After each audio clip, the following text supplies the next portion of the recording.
And now set to make his first ring walk as a professional from Dubai in the UAE, Rashid Money Kicks Belhassa.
Ladies and gentlemen, once again, good evening and welcome to the King Abdullah Sports City here in the beautiful city of Jeddah, Saudi Arabia for the Rage on the Red Sea. It's all being brought to you courtesy of Ministry of Sport, Skill Challenge Entertainment, Matchroom Boxing, K2 Promotions in association with Usyk 17 and 258 Promotions. We're sponsored by JD Sports. All of tonight's bouts are sanctioned under the auspices of the Middle East Professional Boxing. The head of commission is Jose Moham. Introducing your three judges scoring our first contest from ringside. From Wales, Mike Hale. From England, Gary Kidanowski. And from Belgium, Daniel van de Wiel. And at the sound of the belt, your third man in the ring from Ireland, referee David Irving. And now, ladies and gentlemen, 4 rounds of boxing scheduled in the super welterweight division. Introducing first, fighting out of the red corner, wearing the silver and black trunks. He scaled 66.65 kilos. His professional record, no wins, 3 defeats. Fighting out of Sofia, Bulgaria, please welcome Trayko Georgiev. And his opponent across the ring, fighting out of the blue corner. He wears the white, red, and green. He scaled already 67.35 kilos. Tonight, he makes his much-anticipated professional debut, fighting out of Dubai in the UAE. Ladies and gentlemen, introducing Rashid Money Kicks Belhassa.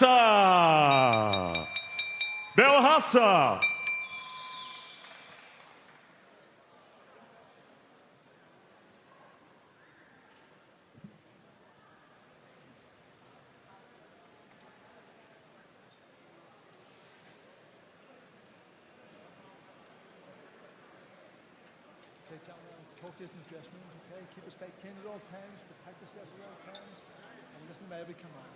Okay? Touch gloves. Good luck.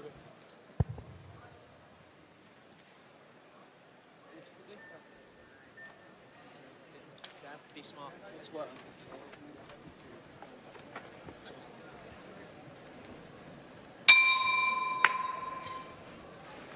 Welcome to ringside here in Jeddah. What a week it's been as we count down to the compelling rematch between Oleksandr Usyk and Anthony Joshua. They're calling it the Rage on the Red Sea. That's certainly what these two have been raging all week. Back and forth.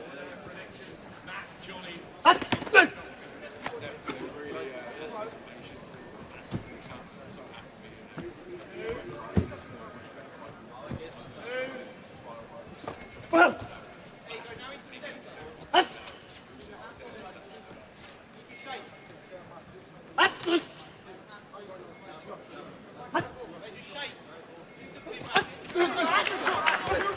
Hold on. Quick! You don't agree, do you? Oh, you haven't been. Oh, I think it was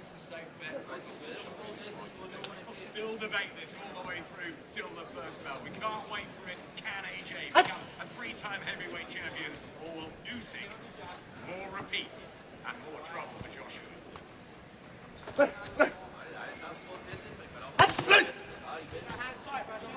There you go.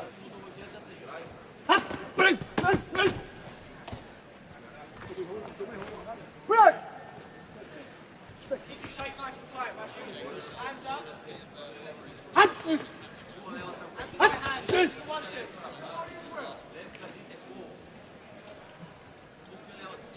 Step back. Hands up, hands up.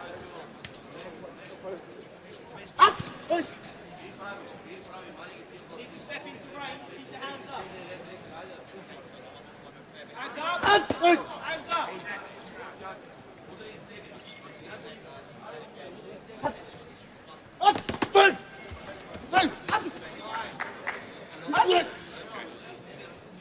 Step on your shot. Keep your hands up.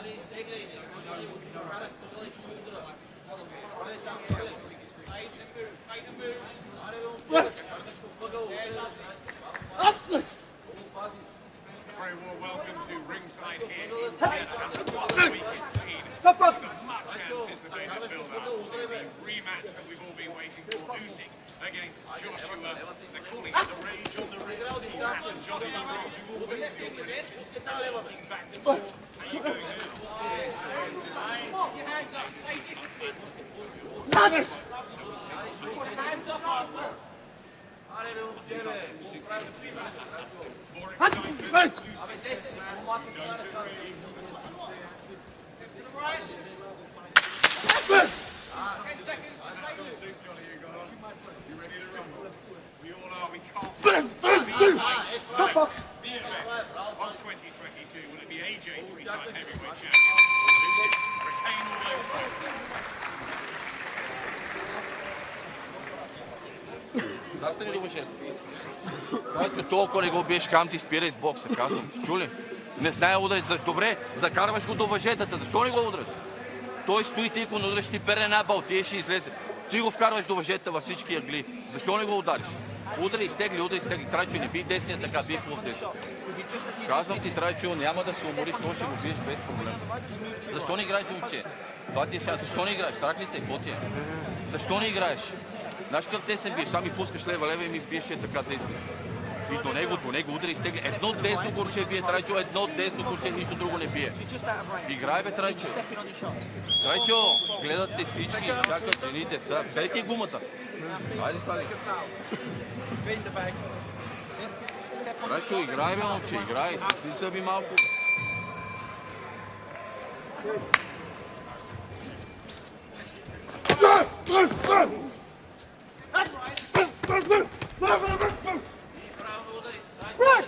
Watch this, more step back. Keep more step back. Hands up.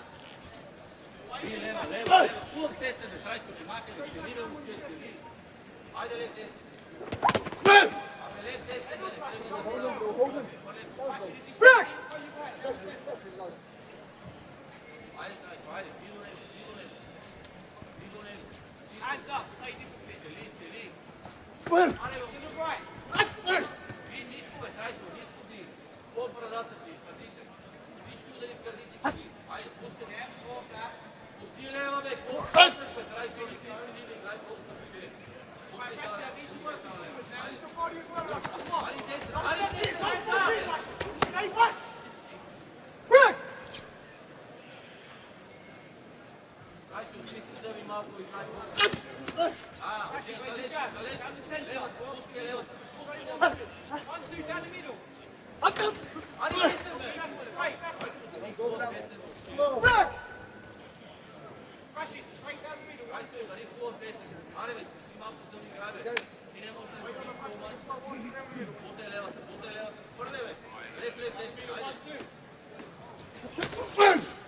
Stop box! Stop box!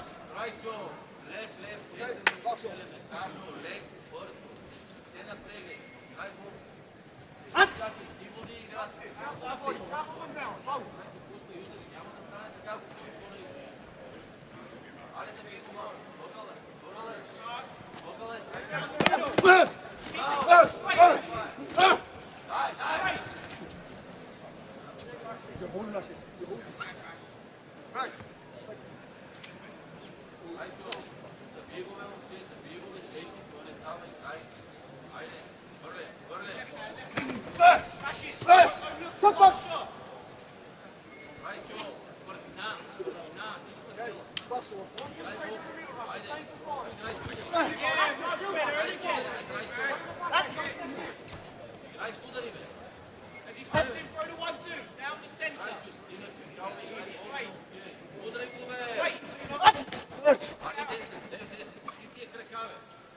Hands up, shake. Then throw. Wait for fire.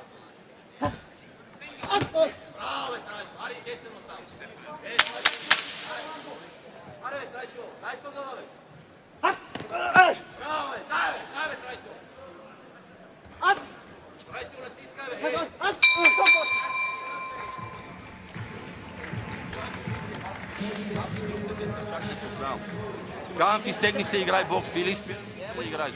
Той не знае ударите, ти ми се ли гавиш. Какво ми махаш тия удари? Бас си майката. Какво правиш, бе, Трайчо? Какво правиш? Кажи ми, притеснен ли си, страх ли те, оплашил ли се, какво е? Виж го, че не мога да те удари. Защо не играеш? Погледни ме, бе, Трайчо, защо не играеш? Кажи ми. Искаш да загубиш ли? Не. Губиш, казвам ти, че губиш матча. Двата рунда са равни, ще ги дадат за него. Нали знаеш? Ще ги дадат за него, защото само се лигавиш и нищо не правиш. Искаш и излагаш ли всички да те видят как седиш и те бие един къде не знае ударите. Това ще стане накрая. Това ще стане накрая, казвам ти. Игра от дистанция, лев изтегли, лев 10, лев 10, лево круше. Дай, къде е гумата? Дай гумата, бе. Step to the right. Yeah? It's what? Right.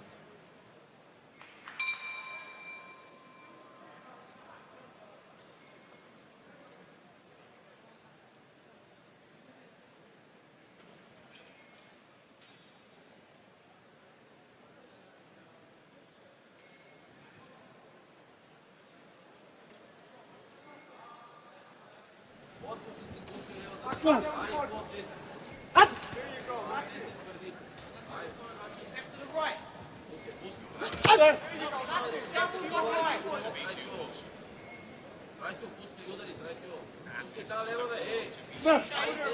Keep the shape. Hands up. Step to the right. Smash it, move to your right. Smash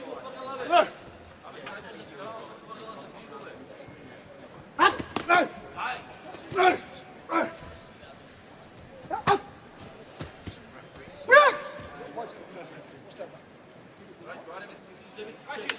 All shots now. Let's go through the centre. 1-2. Move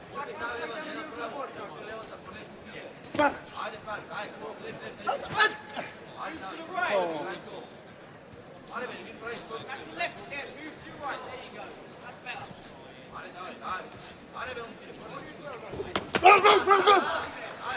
Body work. Keep working. Work, bash it, keep working there. Push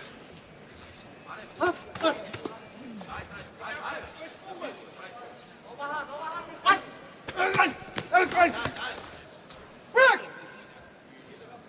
Break up now.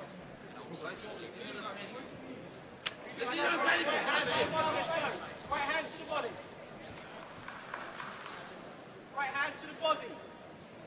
Right hand to the body.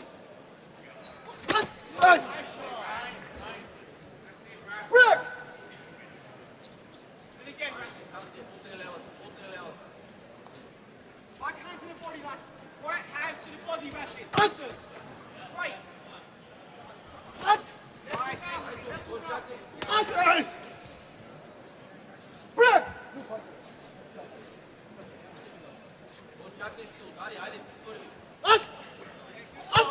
Keep working now, opens up. Hands up when you step back.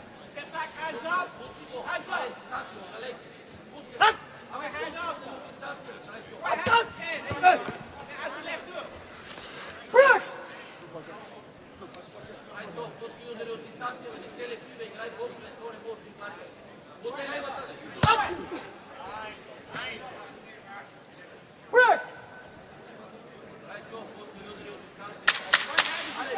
Right hand straight. Keep your hands up. Keep working.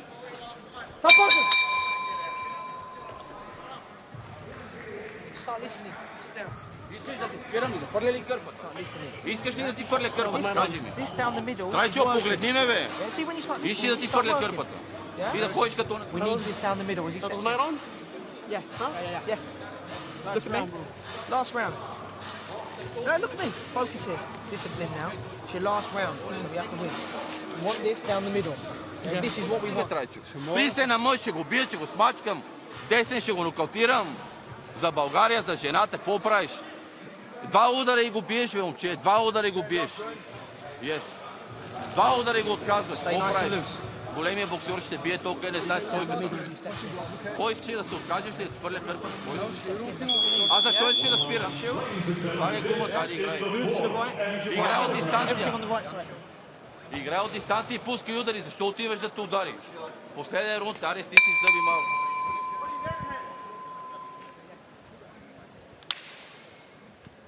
Weight on your back leg. Straight shot, stay.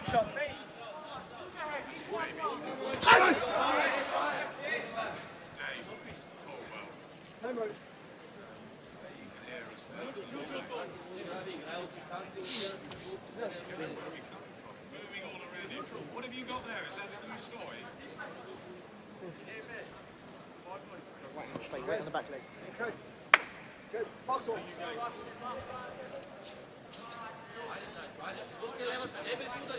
Hey! Stop boxing! Okay, box on. Vamos!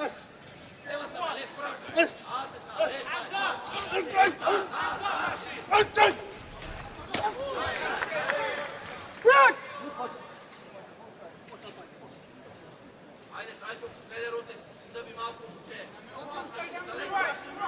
Right, straight! Up! Break! Rashid, volley, man. Let's work. All the one shot. Hey! Hey! Hey! Keep working.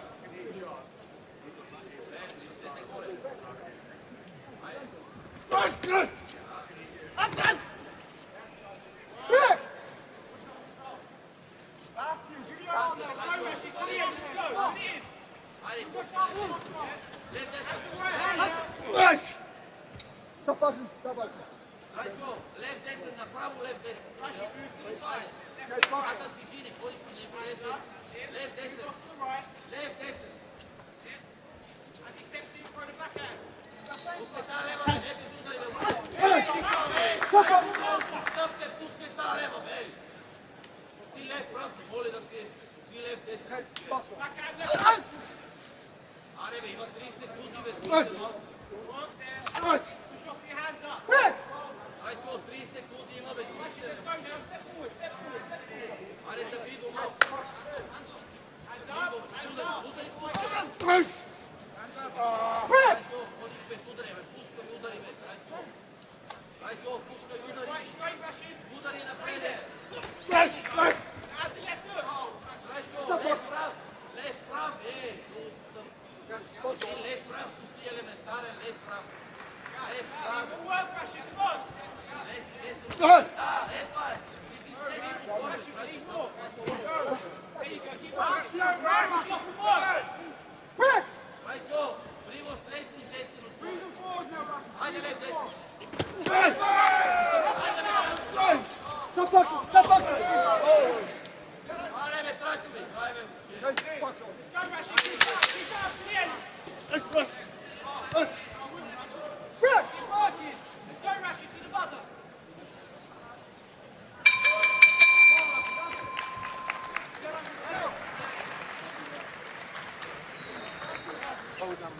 How you feeling? I touch you the rim as well. Are you good? Are you good? Yeah. No. Yeah. سعودية جدا.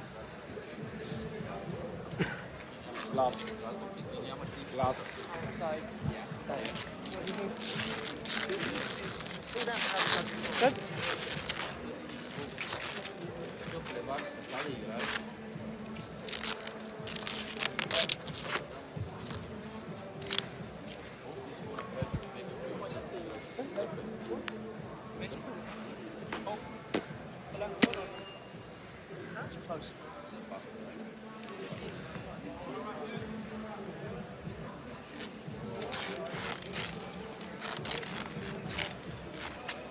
You do that one for us.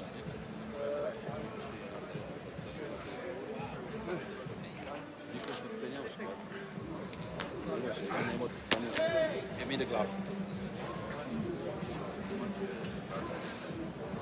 Please.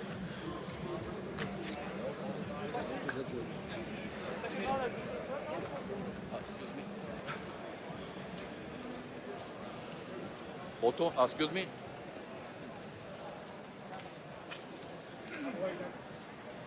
Why? Okay, selfie, no problem.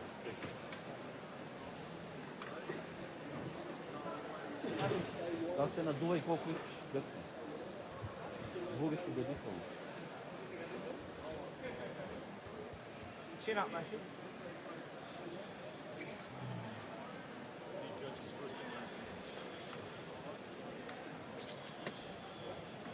Rashid.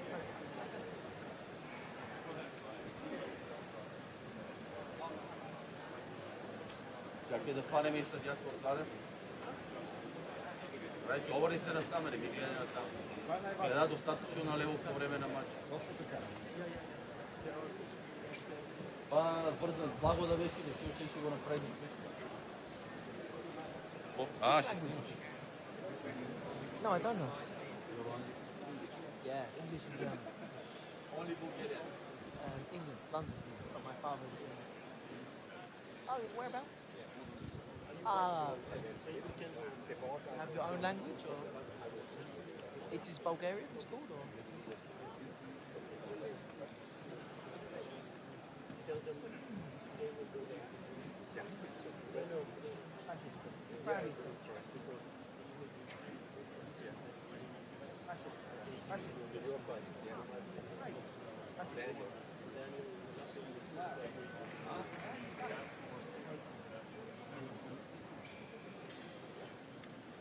southeast, just outside. I'm always in and out. Very near, very near. Yeah? Now I live in Dubai, so now I support Man City because everyone. It's an Arabic team. Yeah.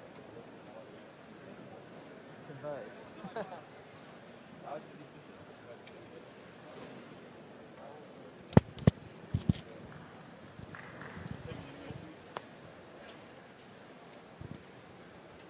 Chin up, Rashid.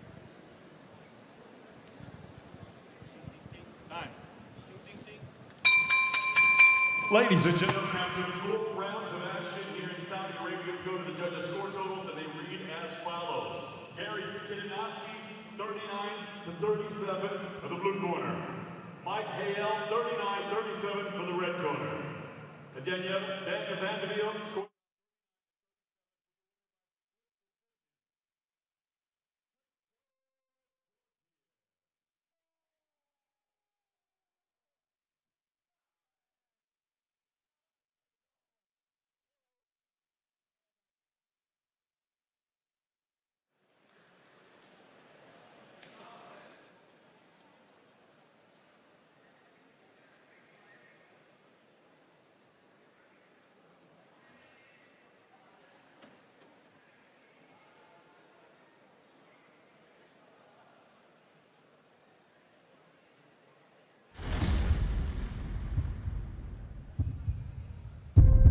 This is the greatest show on earth.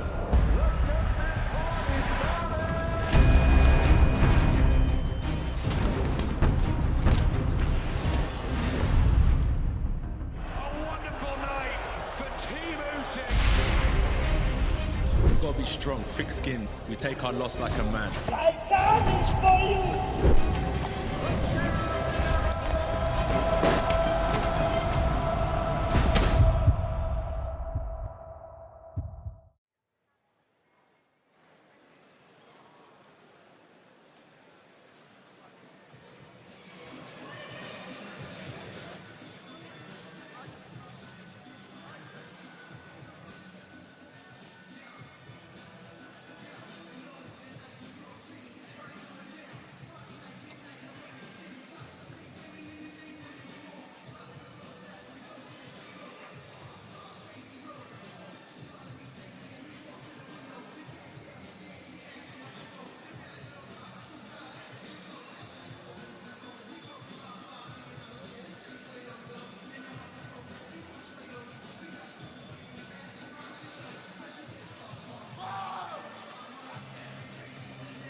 Ladies and gentlemen, good evening and welcome to the King Abdullah Sports City here in Jeddah, Saudi Arabia for the Rage on the Red Sea. We begin tonight with an 8-round light heavyweight contest. Set to make his ring walk, please welcome the Slovakian Bulldog, Josef Yurko.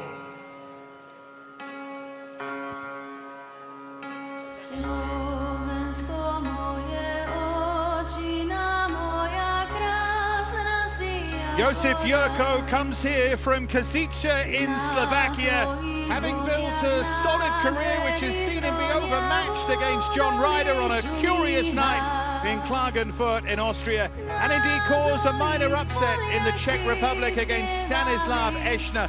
So he is unpredictable in terms of his performance level. He's clearly capable, but even with a winning record after 15 fights, he may just be drifting towards opponent status. If he could surprise us all tonight against a very good opponent, we would of course have to reassess where Josef Yurko is.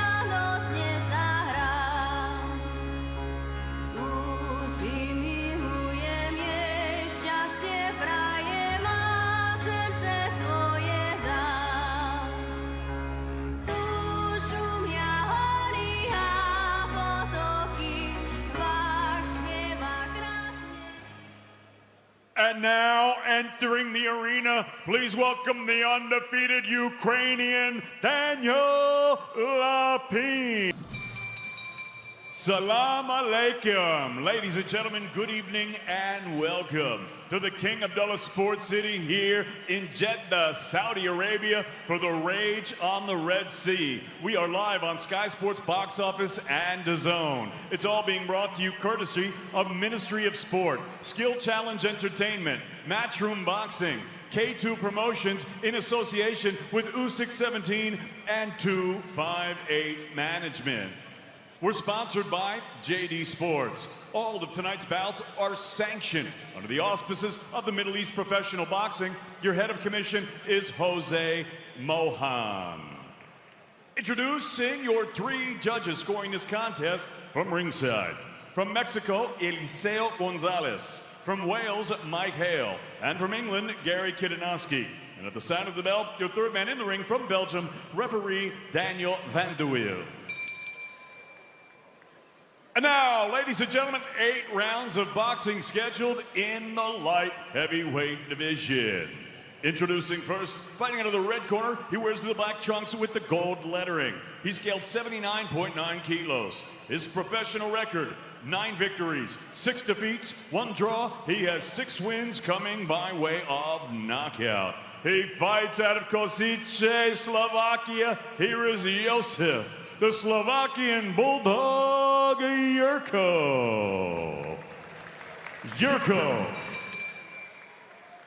And his opponent across the ring, fighting out of the blue corner. He wears the Ukrainian blue and yellow. This southpaw scaled at already 78.5 kilos. His professional record, a perfect one. 5 fights, 5 victories. Fighting out of Kiev, Ukraine, please welcome Daniel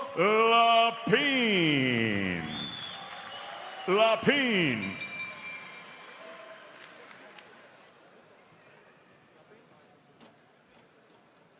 I spoke to both of you in the dressing room. Obey my commands at all time and protect yourself at all time. Good luck to both of you. So final instructions from our referee Daniel Van de Wiel. And here is Daniel Lapin. Can he build on that success in a short career so far? 5 wins, all of them comfortable, extremely comfortable, and he's going to use that raking southpaw jab, going to use that height and reach advantage, but he's up against a fighter tonight, Barry Jones. A very good evening to you, by the way. He's only been stopped twice, has been the full 10 rounds in his last 3 fights, and should be able to cope with an 8-rounder here anyway. And also has six knockouts to his record, which is also a very important factor here with Lapin, not the biggest of punchers, though he is 6'6" and a southpaw. For a light heavyweight, is an absolute nightmare for any opposition. But he's sharp with it there. Lapin has a nice good left hand there from the southpaw stance as Yurko tried to come forward. He's accurate from the start with that jab. And that has been his weapon of choice, as it would be, given the size, given the inevitable height and reach advantage he's going to have over every opponent. Using it to good effect in the early stages here against Josip Yurko. No shame in his record at all, just that one night in Klagenfurt in September 2021 when he was frankly overmatched against John Ryder. This fight that was stopped a little bit too late. Yurko was game and valiant, but not good enough. It's a good start here from Lapin, because he's taken the centre of the ring and he sort of forced Yurko back, which means there's no forward momentum in his punches, so that takes away a power a little bit already there for Lapin. But it's all about, even though you've got the long levers, it's about the feet, taking a little half a step out, making Yurko fall short, and then coming back with that counter left hand. It's nice work. Of course, Oleksandr Usyk is supremely balanced and quick on his feet. And you can see traits of that in Lapin here. If you just, watching at home, just watch their feet for a moment, you'll see that Yurko is, feet are sliding all over the place, a little unsteady, not able to set himself. Lapin has been supremely balanced so far, and that was a very good body shot. Yeah, I think he hurt him with the body shot there as well. I think just see the... He's a little more tentative now, isn't he, Yurko? And volunteering himself onto the ropes there. Lapin didn't even have to walk him back. Smile on the face of Lapin. There was really nice camaraderie between these two fighters at the weigh-in yesterday, but Lapin is doing a job at the moment here on Yurko in this opening round. Nicely measured work. He's just starting to pick him apart a little bit here. No, it's a really good display. He's having a good look at Yurko, but as well, he's always being busy dominating the space, which is very important, especially when you're the much taller guy, and put him on the end of all those long shots. And you see it there, but he threw it just a few seconds ago. He threw a lovely right jab, and then that left uppercut to the body. There's that little step back there from Lapin. That's important, as I said earlier.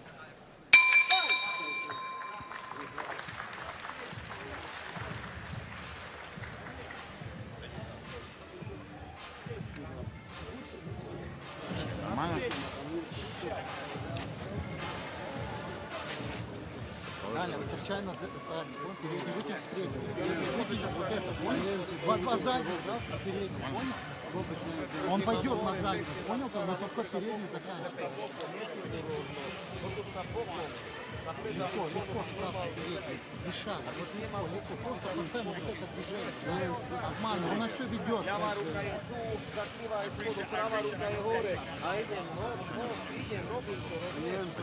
На все ведется твое, понял? Ровно, ровно. Все, Данечка, понял? Все, что ты кидаешь, на все ведется. Поэтому побольше финтов. Вот это коленка, дерни, понял? Понял?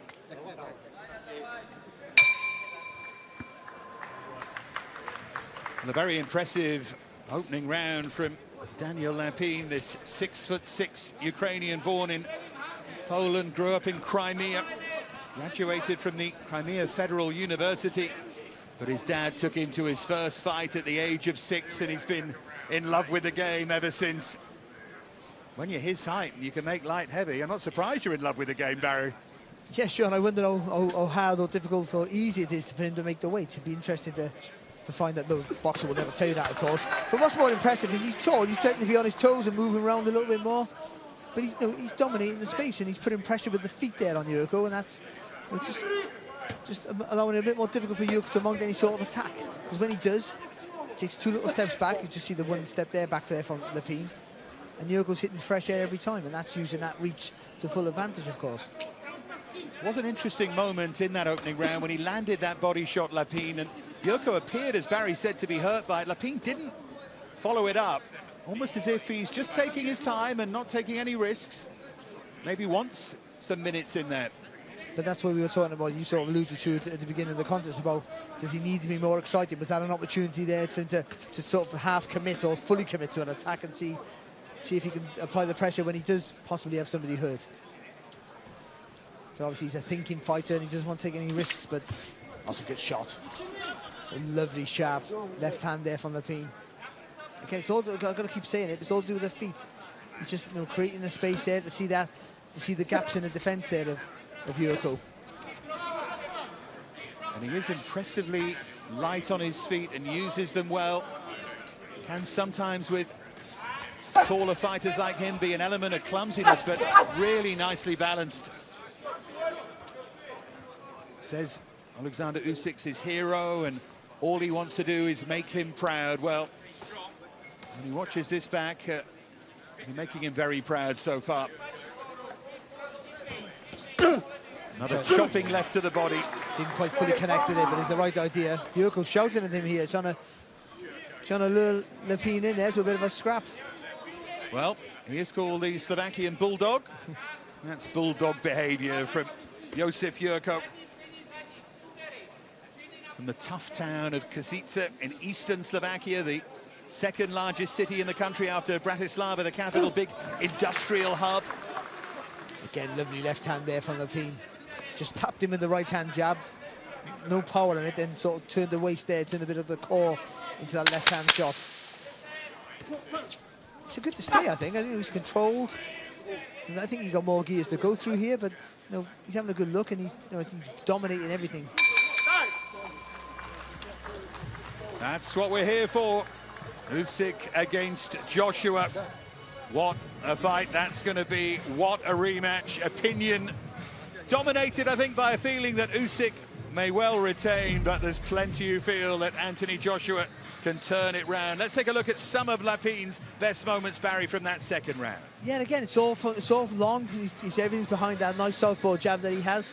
The punches through the guard there, taking this little step to the side, trying to make space for that body shot there from Lapin. And there's that hit about 3 or 4 times, that good left hand right on the center of the guard. Not overreaching with the shot. Good quality technique there from Lapin.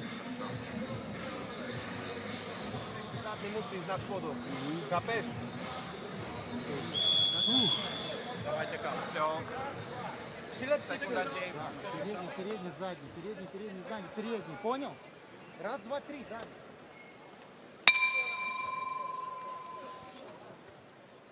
So Daniel Lapin, this tall and rangy Ukrainian, the southpaw, dominating the fight so far. He's not lost around as a pro, as I told you before, but he did share around with Pavel Martiniuk on that AJ Usyk undercard.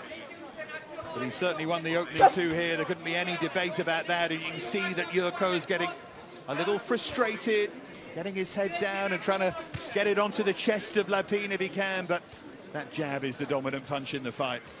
Oh, it's a lovely shot. Beautiful uppercut there. And again, he's just frustrating Yurko, isn't he? Just tapping him with the jab. I was going to say he needs to step behind the jab a bit more, put more weight in it. But I think he's trying to encourage Yurko to come forward so he can walk onto that left uppercut or that straight left hand. But you just like to see him now he's got the measure of Yurko, just maybe go through the gears just a little bit. Just intensify the pace a little bit more, put a bit more pressure, not just with the feet, but with the gloves, with the hands.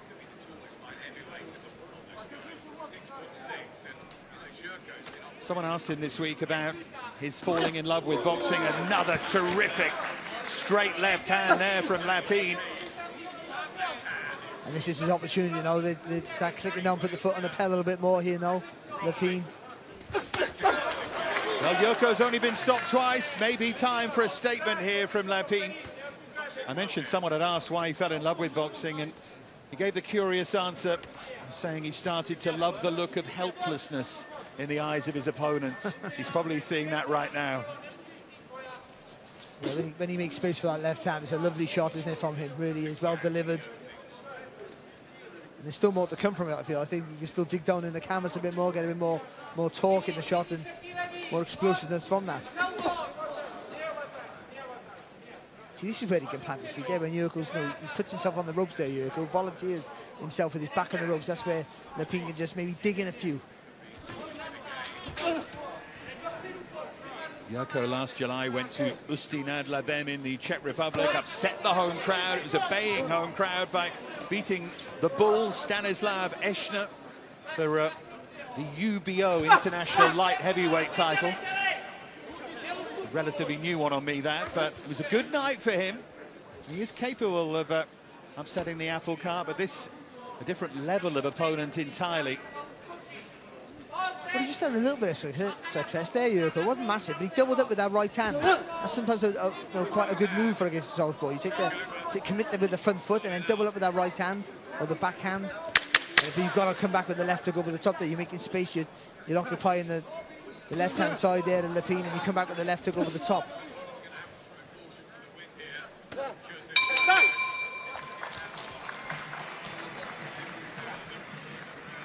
Well, doesn't it look great? The King Abdullah Sports City here in Jeddah.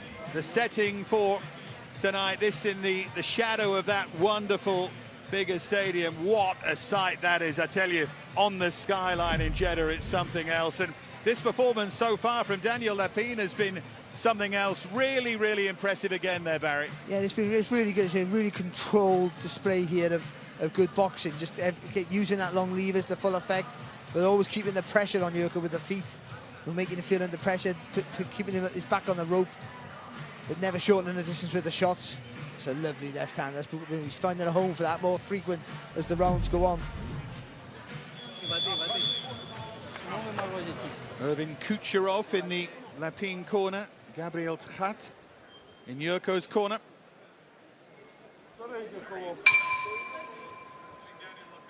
Very active, Josip Yurko. This is his 7th fight since that win against Eschner last July. Lost 3 of the previous 6 of them.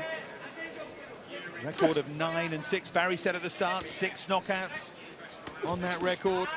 And he's a capable opponent, but this Lapin is very, very good, and I'm sure he's a name for the notebook to take from tonight, so far anyway.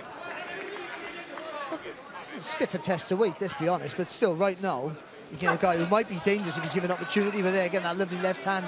It's the feet of Lapin. He's not a dancer, he just seems like he's a great mover, but he takes that little, he got the luxury of that reach. But look at the step back again there to make space for that left hand. Every time Yurko comes forward, he makes him fall short, he makes him pay for that mistake.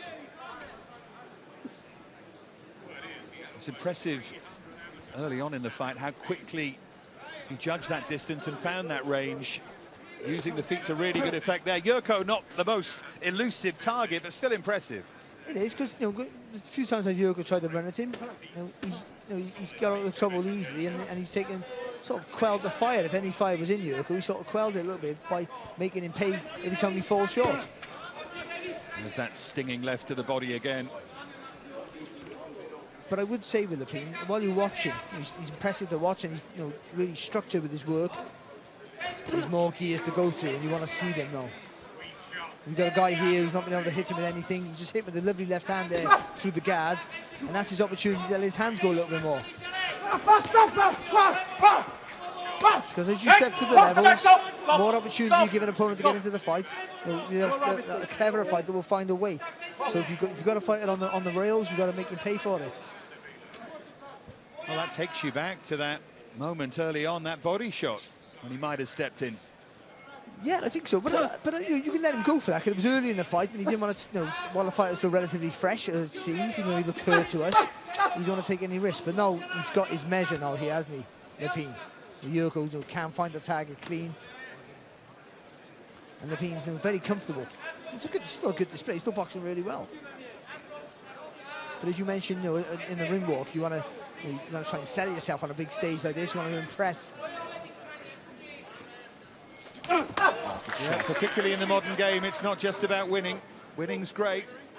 Going through the levels is too, but having that little touch of razzle-dazzle as well can certainly help.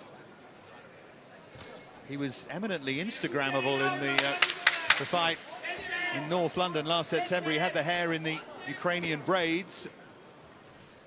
That's a good left hand again there from Lapin. Another entirely dominant round.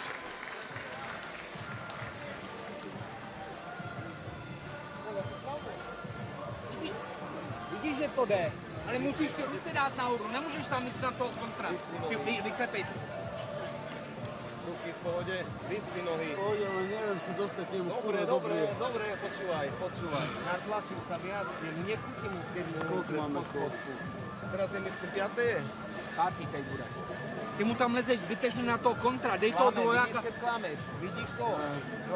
Klámem tělom, idem, klámem, až potom ho nachytám, chápeš ma? Nepodávej si s ním ruku, víš to. Počúvaj, zrobím pohyb, on údre, povolím a hneď vodem do kontry, rozumel si ma? Ty zbytečně odskakuješ, ty se k němu A už dostaneš. keď si pri ňom, vybiješ dva a odskočíš. Ostaň kurva pri ňom. Poď.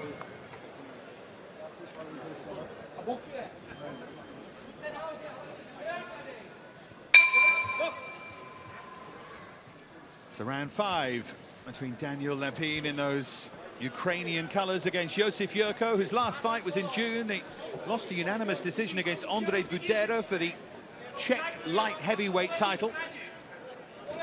Allowed to fight for that as a Slovakian. He had been the champion after winning the title against Michal Reba, and it goes to what I was saying about his inconsistency. Yurko Budera with a 17 and 26 record, just knew a little bit too much. On another day, given another chance, I think Yurko well have won that fight and was kicking himself a bit. You can see from Yurko, you know, if you stand in front of him, well, you've got a fight on your hands, haven't you? Clearly, that's clear to see, but, you know, you've got a bit of movement, or it's crazily tall, like a 6'6" southpaw, then it's difficult for any fighter. But a fighter who is not really mobile on their feet, it's going to be an uphill task, of course. It was interesting against John Ryder, of course, 5'9" and head on the chest and all of that, and he went toe-to-toe, and it didn't last particularly long as any kind of contest. Yurko does have fire, but it was easily quenched that night. You can't say, you know, there's so many levels you can step up before you get, you know, you get exposed, and obviously Ryder's world class, and that's the result you would expect, of course. Just trying to show a little more variety. They didn't land with the shot there, Lapin, but just trying to throw that left hand a little bit differently. A little bit of a looping shot there from him. And that's what you want to see now, just a little bit more variety in his work.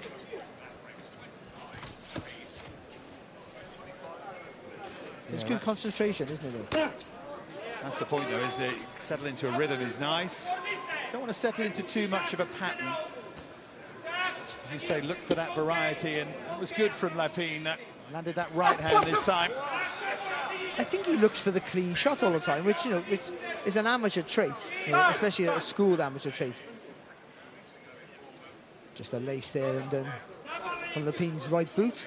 But I think that's what it is. He's looking for the clean punches, which is, you know, what you want from the fighter. But I think sometimes you have to just open the guard yourself with shots to create the space for a more powerful shot.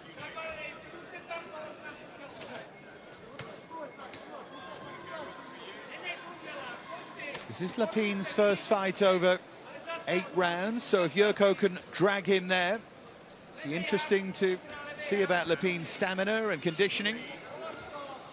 The only thing is, when you're dominating when you're dictating the pace and dominant as he is, it's not the 8 rounder that gives you the experience. You're doing the 8 rounds, but you're not really, because you've just been dominating so easily. Short left hand there from Lapin as Yurko came forward and looked for a bit of success of his own. Just dipped the head for the first time there, Yurko, and I got a bit of success there. Just dipped over to the left.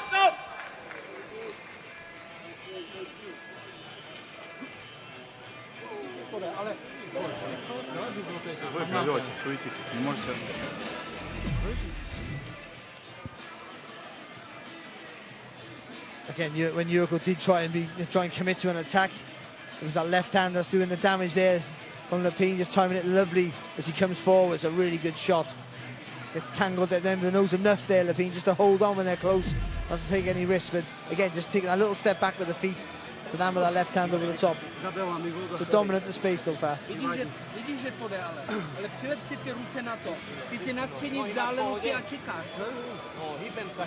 Šestý kolo. A klámem, pekne klámem, chápeš? Tak ti to ide, klámem a potom ho chytím na tej kontre. Dobre?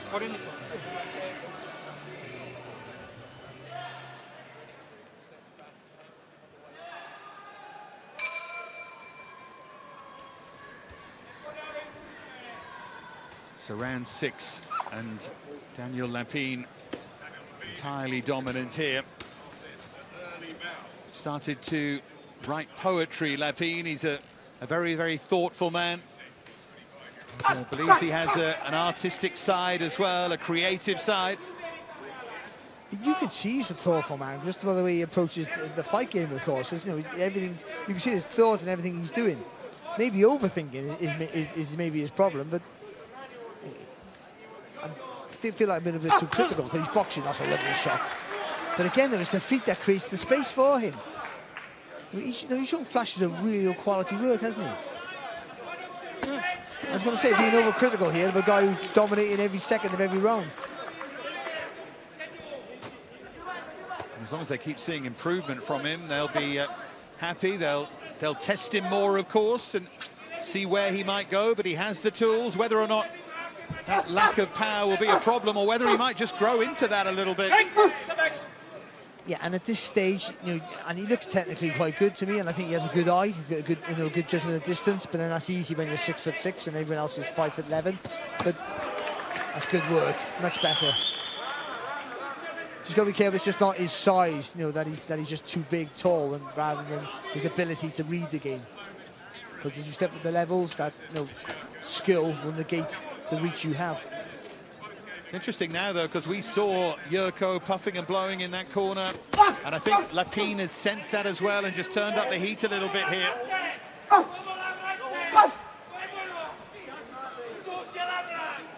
Just loading up there, Yurko. We needed a rally with shots there, just trying to Right put Lapin under pressure. from Lapin round the guard. Intelligently goes to the body, but couldn't get those hands down.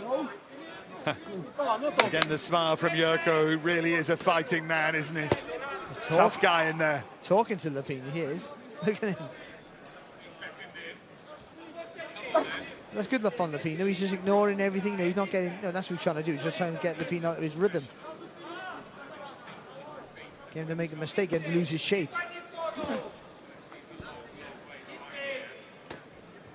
And he has taken clean shots here from Lapin.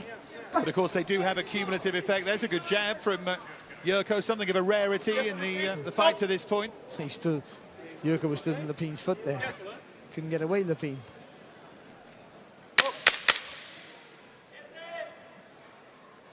Move towards the penultimate round here, and Lapin has turned up the heat in round number 6 here. Little patches of success too for Yurko.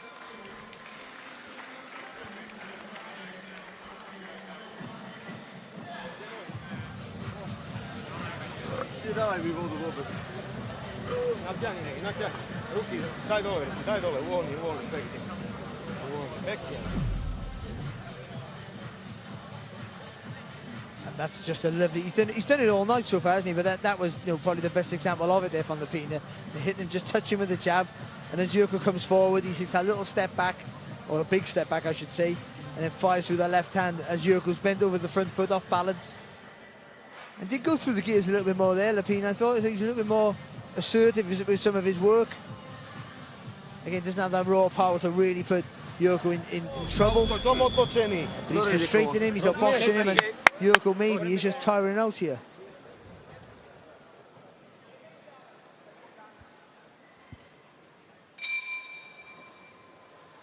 An ultimate round here between Daniel Lapin, who goes further now than he's been before, against Josip Yurko. He's been the full 10 in his last 3 fights. No problems at all with his stamina, but plenty of problems for him in terms of what's in front of him here.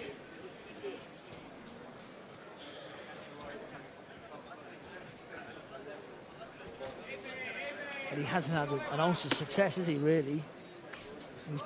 He tried a few times to come forward. He didn't have with a body shot and one good jab. I feel that's all he did with the right hand, didn't he, around earlier? But nothing that's been able to knock Lapin out of his rhythm or make him panic, and that's what he needs to do somehow. Again, that good footwork of the tall Ukrainian on view there.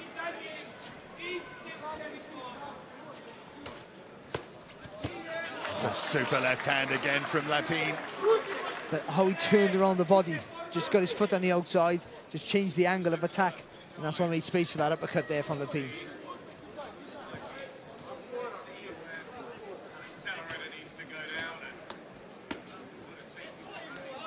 Just waiting for the opening, isn't he here, Lapin? But for me, I think he should rally. He should just throw some really heavy shots. Don't matter if they hit the gloves. It'll make Yurko panic. When you put him under pressure, you hit him. He feels the weight of the shots, and then he might fire out the desperation. Then you take that step back again, and you got him where you want him. That's a point you often make, Barry, isn't it? That you can feel a fighter's power no matter where he catches you. Yeah, of course. Yeah, you got to make him feel it. I know you've got a view on that in terms of the Joshua tactics in the main event later. We'll cover that, I'm sure, throughout the course of the evening, but the focus here on Daniel Lapin, again, just turning up the heat a little bit, possibly wary of where the fight is and the fact he hasn't been this far before. Just maybe taking a little easier than he will do later in his career. Yeah, I think so. I think he hurt Yurko there with the left hand. It's right through the guy, he caught it flush. You see Yurko sort of, make him sort of shout out in, trying to rally himself a little bit, but I think he felt that shot. Mix it up pretty well to head and body. There's another good left cross from Lapin. Yeah, Yurko's feet were a little bit too close together to get, and he sort of purchased on it, but it was a nice quick left hand. And it did stop the attack there to Yurko. No, he's clever, I think, Lapin.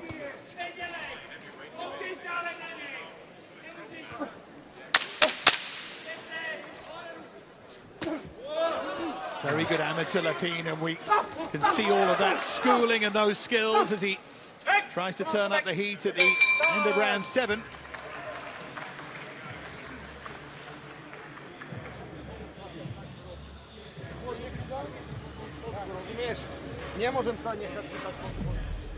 Some of that work, some of the action here from that 7th round, Barry.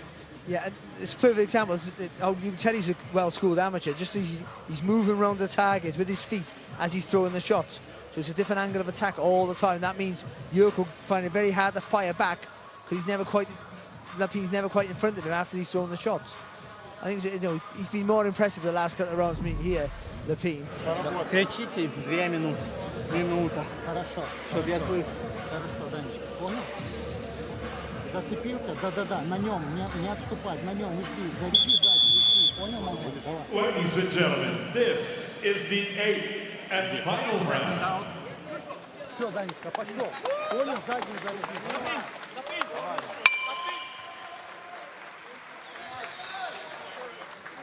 This fantastic arena starting to fill up here, and a nice round of applause for both fighters as we enter the 8th and final round. Not to make a case for Yurko winning anything to this point. Lapin has been so dominant. I tell you what I do like from Lapin is his concentration. He's kept his shape throughout the whole round. Even when he's been dominant. Sometimes when you're so dominant in a round, you end up dropping your hands, doing silly things, making mistakes. But look at him, he's still he's seven rounds ahead, and he's still focused, still keeping his structure, not making any mistakes, not taking any risks. Trying to draw Yurko onto something here, Lapin. Done that to great effect a couple of times. Only made his debut in August of 2020, Lapin, with a points win against Sergei Krapshila. Another win over 4, then 3 over 6, and this is going to be, barring something extraordinary and miraculous from Yurko, it's going to be a first win over 8. Seems to enjoy the game as well, doesn't he, Lapin? Big smile on his face. Oh, he's loving it. Well, you wouldn't love it, would you? Because it's a real dominant display from him here. And he's having a great time. Every time he throws a shot, he lands. But he only throws when he knows he can land. And that's why I was trying to say, when he overcritical, is that he's not taking the risks that you need to maybe get a fighter out there. I think he got enough pop in his shots to wear someone down and hurt them. He almost turned his back a bit there, Yurko. He started to slow down, and he wasn't much of a moving target there for a moment. Bit of a battle cry there from Yurko as he got caught with an uppercut there from Lapin.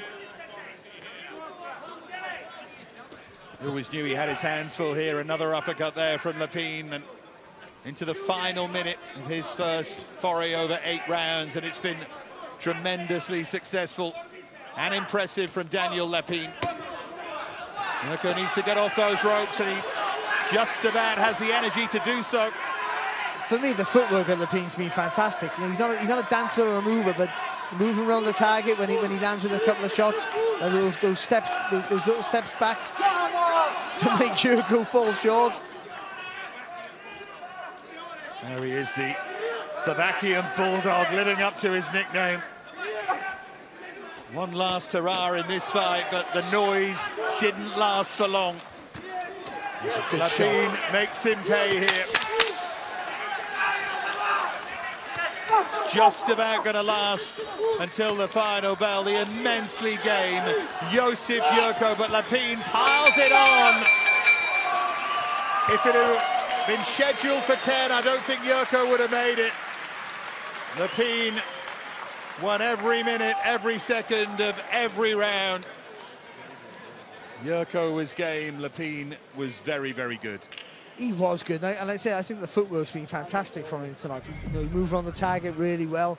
Just made, every time Yurko had a little bit of fire, tried to make a bit of success, tried to mount an attack, just the footwork took it away. Negated everything he did, and he just took a little step back, threw that straight left hand on the middle, changed to an uppercut every now and again. And again, the only criticism you could give Lapin is that he needs to go through the gears a little bit more when he has a fighter on the rails or when he feels he has a fighter hurt. But he's always thinking, and he's a young man, keeps his composure throughout, boxed really well, and that's the first 8 rounds at a breeze. That's a good night's work for him. Well, don't need to be Nostradamus to work out what these scorecards are going to read, but we can make it official. Fighters being called into the center of the ring here. David Diamante, not surprisingly, pretty early, is ready with those scores, just waiting for Yurko to have the gloves unlaced here. Don't really need to wait for him to do that, but the referee's being quite kind, and he will soon call them into the center of the ring.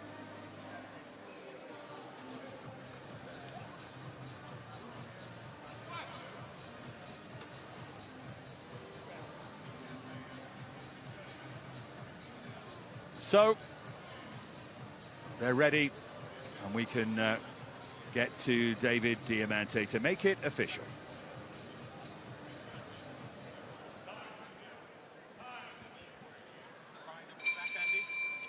Ladies and gentlemen, after 8 rounds of action here in Jeddah, we go to the judges' score totals. Garrett Kidanowski, Mike Hale, and Eliseo Gonzalez all scored this bout identically, 80-72. All for your winner by unanimous decision. He's still undefeated, Daniel Lapin.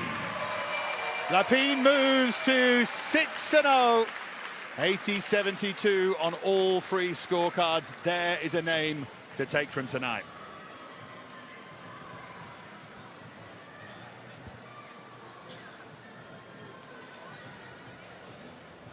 So Lapin with the win, and this, the story of the fight, the story of constant Lapin success here, Barry.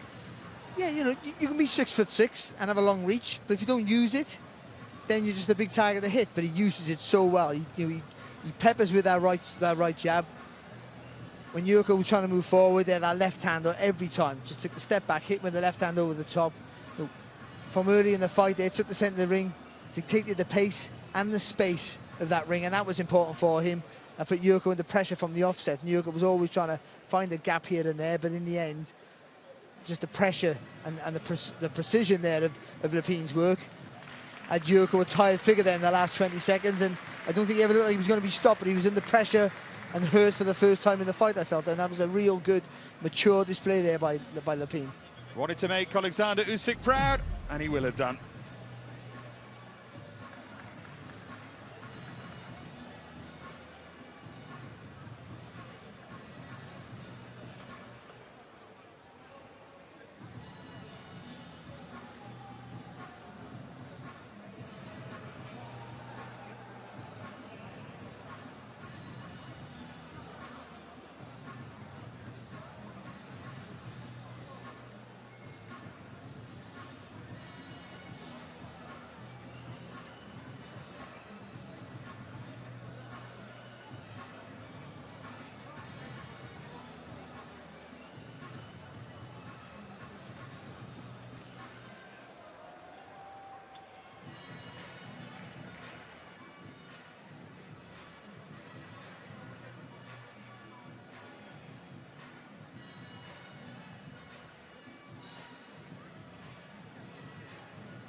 a fabulous performance from Oleksandr Usyk. And Anthony Joshua loses his heavyweight titles.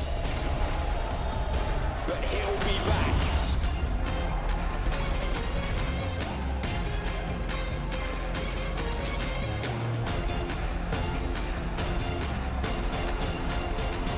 الوعد في جدة.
Ladies and gentlemen, from the King Abdullah Sports City, we're set to go with a special light heavyweight attraction. Set to make his ring walk, please welcome Peter Nosic.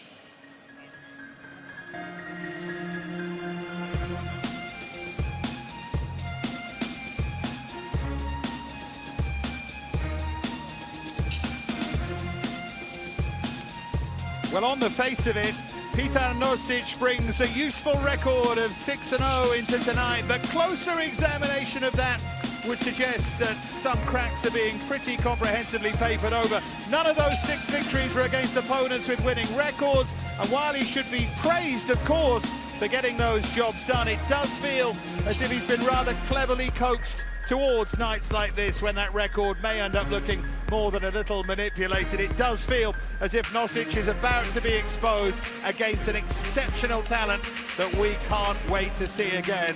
But Nosic, to his credit, 6-0, 3 knockouts on his record. You never know.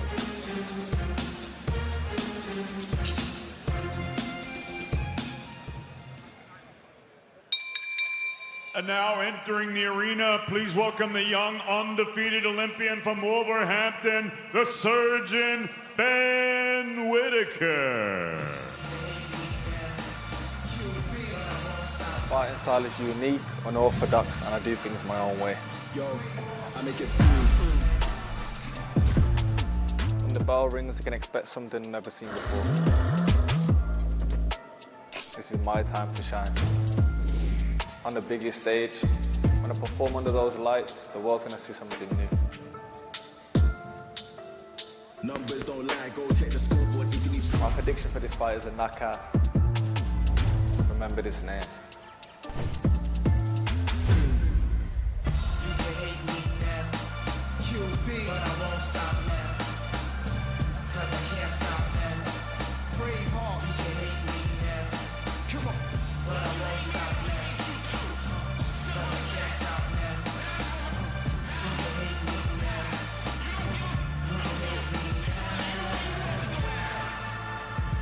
Ben Whitaker confidently told us all yesterday, and I quote, that looking at some of these kids on the undercard, they needed me here. Well, now it's time to show us. He's determined to soak up this special night with its special atmosphere and special meaning too, as he did all the way to that Olympic silver medal. Determined as well to beguile and entertain us and to be the kind of star that will eventually headline on nights like this one. Briefly Mayor of Coventry, and now he hopes to continue the journey that'll make him a boxing king.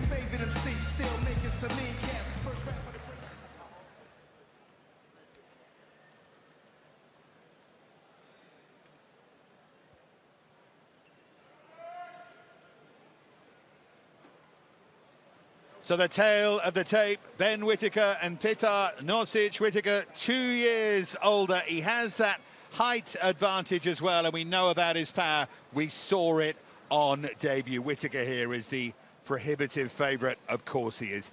Let's get to David Diamante. Ladies and gentlemen, from Jeddah here in the Kingdom of Saudi Arabia, live on Sky Sports Box Office and DAZN, we are set to go with our next bout of the evening. It's all being brought to you courtesy of Ministry of Sport, Skill Challenge Entertainment, Matchroom Boxing, K2 Promotions in association with Usyk 17, 258 Management, and Boxer.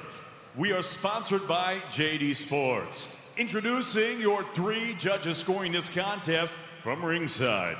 From Mexico, Eliseo Gonzalez. From Ireland, David Irving. And also from Mexico, Juan Carlos Pelayo. And at the sound of the belt, your third man in the ring from the United States of America, referee Frank Garza. And now, ladies and gentlemen, 6 rounds of boxing scheduled in the light heavyweight division. Introducing first, fighting out of the red corner, he wears the black trunks with the white lettering. He scaled 79.5 kilos. His professional record, a perfect one. 6 fights, 6 victories, 3 of them coming by way of knockout. Fighting out of Vrglac, Croatia, please welcome Petar Nosic. Nosic. And his opponent across the ring fighting out of the blue corner. He wears the silver with gray trim. He scaled already 78.8 kilos. His young professional record, thus far perfect. 1 fight, 1 victory, and that victory came by way of knockout. He fights out of Wolverhampton, England. Here is the 2020 Olympic silver medalist, Ben the Surgeon Whitaker. Whitaker. Spoke to you. Both your trunks are okay, except just right on the line, so if you get a little skin on it, that's what I want to see. Touch them up, come out at the bell, may the best man win. So final instructions then from Frank Garza. Ben Whitaker and Petar Nosic have fought before as amateurs 7 years ago in Poland. Whitaker stopped Nosic in the 2nd round. Now they fight here as pros, and Whitaker looking to make another statement here. He's got all the flash and all the talent in the world, Barry. Well, he showed all the flash in the 1st round of his debut and then showed tremendous power in the 2nd. So, you know, he showed us everything that you want from a potential superstar. Under Sugar Hill Stewart, developing that Kronk style, and he has that little touch of flash and arrogance about him as well. As I said, determined to entertain, and not everyone's going to love that, but it certainly keeps your eyes on him.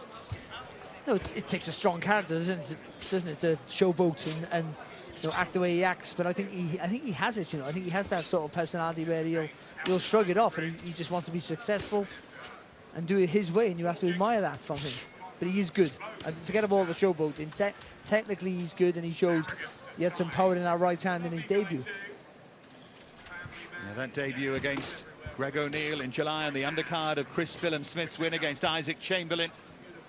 And as Barry said, showed a bit of flash, bit of style, and then got really serious in the 2nd round. Very impressive finish.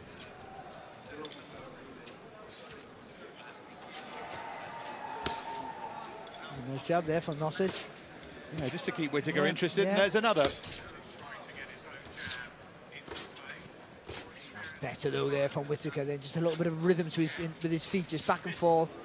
Makes you can fire that jab a little bit faster. Of course, one of the curiosities when you've been a top amateur like Ben Whitaker is really that you go up to pro level. It's going down a level in many ways as you get used to the pro game. Yeah, and also, you know, just changing your style, you know, catering it for the longer rounds and you know, the longer distances, I should say. You know, there's more rounds, and just plant your feet a little bit more, where power is not a factor really in the amateur game, but in the professional game, it plays a huge part. Well, Nosic has stuck to his job well here so far. He knows he's limited. He knows he's up against a taller man as well, bigger frame man. But he's just going about what he can do at the moment.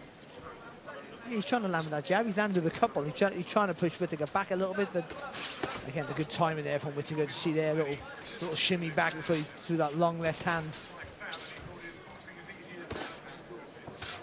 That's a lovely right hand there from Whitaker. That's a little bit of what he showed us in his debut there. Leaning to the left, but firing that right hand on it, right on the centre of the line there. Yeah, the foot just went on the gas there for a moment from Whitaker.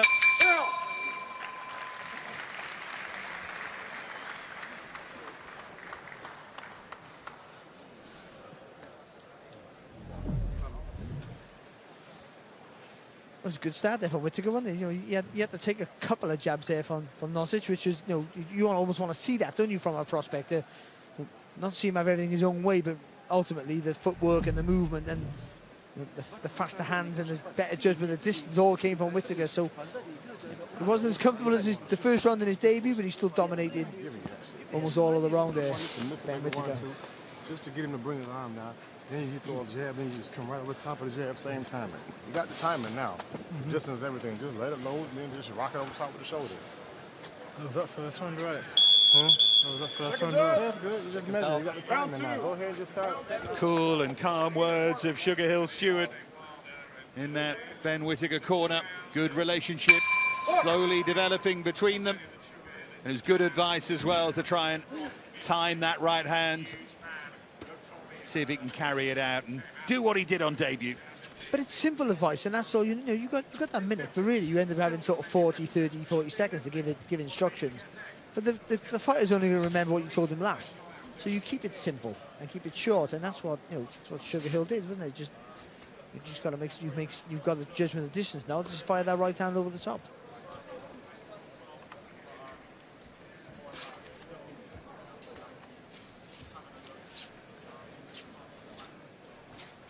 Divided a lot of people with his attitude after winning that Olympic silver, refused to wear the medal and said, you don't win silver, you lose gold. And many voices in the media that didn't much like that, but there were quite a few that did.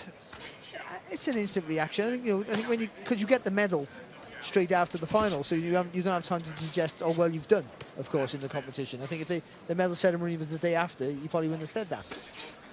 And plus, they give him it was the COVID time, so they gave him the medal in his hand and not around his neck. And I think the whole situation made him come out with that comment. But also, he's a guy who just wants to be the best. I think, you know, he has that winner's mentality.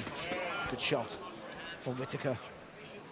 He was looking for the shot that Sugar Hill told him to look for, wasn't he? That right hand over the top. That jab is a punch that's going to serve Whitaker really well.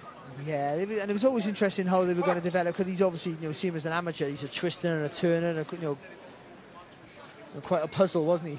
And he still is now. But you know, the crunk, a good left hand there from Nosic, and again, yeah, good combination there, wasn't it, from Nosic? Yeah, the crunk style has always been on a solid left hand, a real powerful, make him feel that jab, push him back with that jab. So how they get the mix right is very important. Right on the belt line from Whitaker. I thought it was low myself, but you're right, yeah. Good work again, though, from Nosic. Of course, the fact that they met as amateurs, we automatically think, well, Whitaker's got his measure, but he, to an extent, knows what to expect as well. He does. But again, that jab, though, when he really fires it out there, Whitaker, so fast and sharp, that left hand.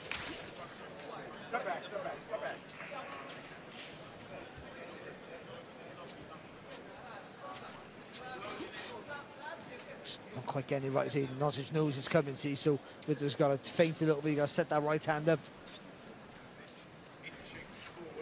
He needs a double jab here, Whitaker. Double jab right hand. He'll push Nosic back with those double left hands, and then that'll create space there for full extension with the right hand.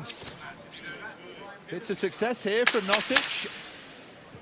Whitaker still dominant, but Nosic maybe working his way into the fight.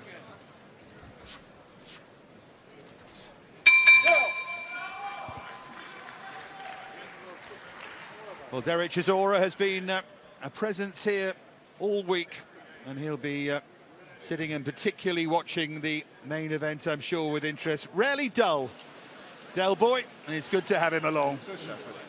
Well, he gets taken into the third round here. Whitaker, he did have almost all the success, but Nosic, you know, he's just making him. If he's either making him miss with that right hand, he got flushed there, of course, but for the most part, he's just taking the sting out of that right hand. He's seeing it coming from Whitaker. Boxing well here, Ben Whitaker. Just needs to set up the attacks, disguise him a little bit better here in this next round.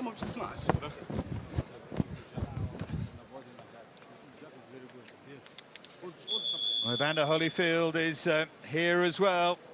Big names everywhere you look. What a fighter he was. I was marveling watching him at the weigh-in, you know. So many people want a piece of him. Everyone wants a selfie. And, of course, for every individual who asks, oh, it's only 5 seconds of his time, but for him, it's way more than that, but with good grace and a big smile. And also, everyone got their photo. One of the greatest heavyweights of all time, and arguably, you know, it's the arguments there, who's the best cruiserweight of all time, him or Oleksandr Usyk, of course. Yeah, interesting to have him along tonight, of all nights. Of course, when they bothered Evander Holyfield for a selfie, they went straight to Barry.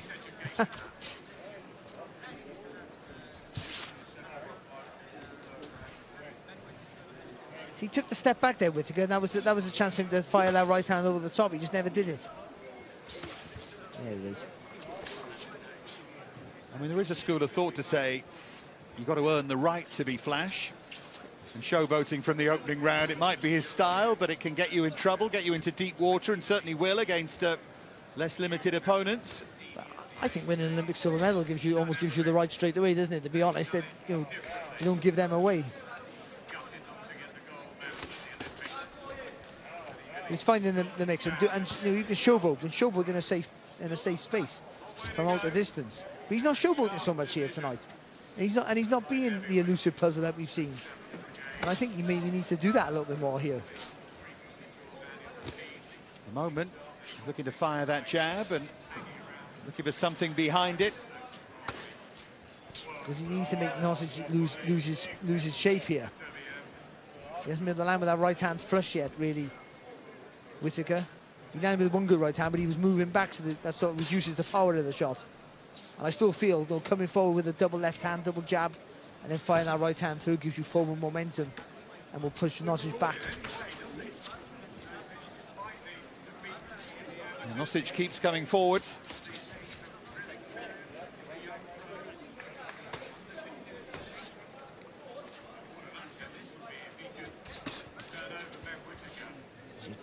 Not been able to hit the target clean enough, though, is he, Nosic? And he's showing himself to be very willing and very game, and we knew that about Nosic. And remember, he is an unbeaten fighter into his 7th fight here. Knows he's got his hands full, of course he does. I'm delighted to be fighting on such an illustrious undercard. It was nice there from Whitaker off the ropes, and he faked the uppercut to the straight right hand, then little pivot off, put himself back into the centre of the ring, and then back on that jab. He timed in the right hand there as well. Another mini bit of success here from Nosic. Just a bit more head movement there from Nosic as he's coming forward. That's better from him there, just changing the levels as he moves forward.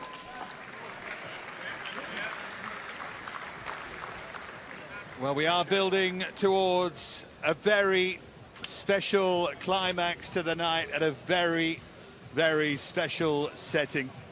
All the glitz and glamour that Ben Whitaker dreams of and that we all enjoy so much.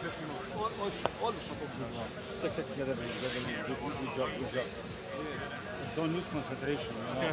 Try to come forward. You come into him, you know. Don't lose concentration. Think about defense, you know. Setting him up, you know. That's too close for my liking. You need to do a bit more. Too close, man. You gotta do some more work. Okay? I want to see that 1-2 Let the shit go. Boom. Boom. Get inside. Boom. Rock it up a little bit. Turn him out. And on the turns, you got to shoot. You just turning away from the gun to you.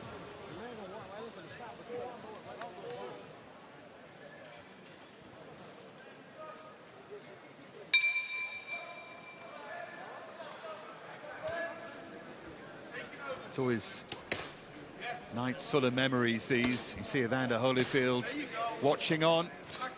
And I was thinking to myself how many memories it brings back to see a high-class, supremely skilled, very talented fighter called Whitaker. Brings back memories of the much-missed Pernell, one of the greats of the last few years. More than a few now, of course, makes you feel old. Yes. Oh, good right hand there from Ben Whitaker. Just pushing off that back foot there, Whitaker with that right hand. Oh, getting a good shot. Took it well though, Nosic. But again, just pushing forward now, Whitaker. You know, put more weight on that back foot, pushing off it, getting more purchase on the punches as he's trying to put more pressure here on Nosic. Yeah, this feels like a more urgent round all of a sudden from Whitaker. There was a bit more encouragement in that corner, no panic or anything like that, but just a sense of now it's time to get down to work.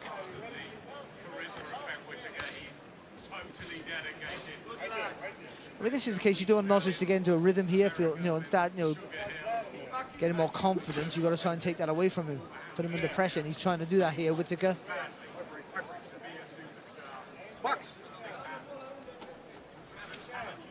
Just to be clear in terms of scoring the fight, Barry, obviously Nosic has had pockets of success, but could you see a way to give him anything? No, I cannot. No, you know, he's made it not slightly awkward for Whitaker, but not even that really. But he's trying to punch with Whitaker at times, and he's landed with a few jabs and a couple of shots. But no, it's been all Whitaker so far.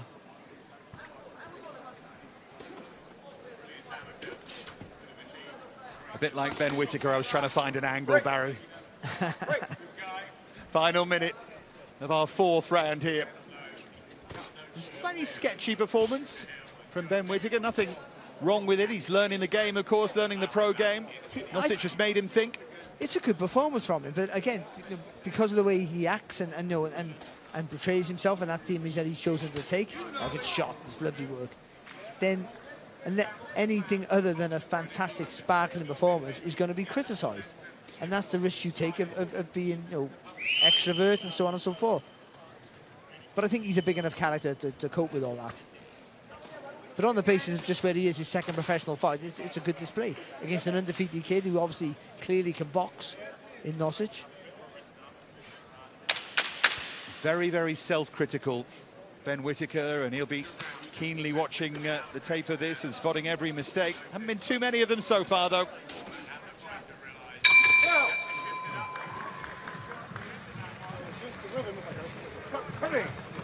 Bing.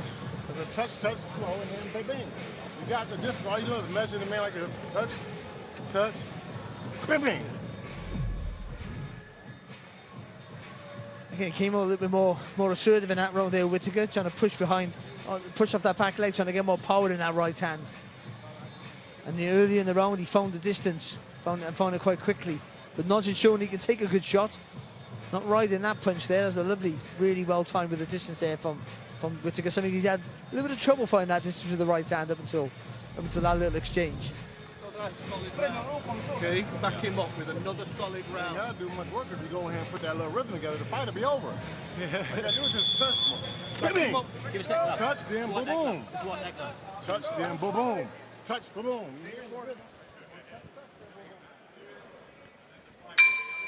Love the way that Sugar Hill Stewart almost bangs out the rhythm. It's like listening to a jazz virtuoso, the way he just tries to get Ben Whitaker to feel that rhythm and land those shots. Well, I've been saying double jab right hand. I think that works well for Whitaker if he can get that off. And it's not sort of similar to what Sugar Hill's saying. He's just putting in a different rhythm, touch, then explode with the next two shots, which makes more sense than my assessment. Again, looking for that sharp right hand, Whitaker. That's the shot, isn't it? He's been a good opponent, though, Nosic, and he's done significantly better here in the pros than he did against Whitaker in the amateurs. Has 2 round 1 knockouts as a pro, but against names like Istvan Kiss and Marko Petricevic, not against anyone of the caliber of this Olympic silver medalist, Ben Whitaker.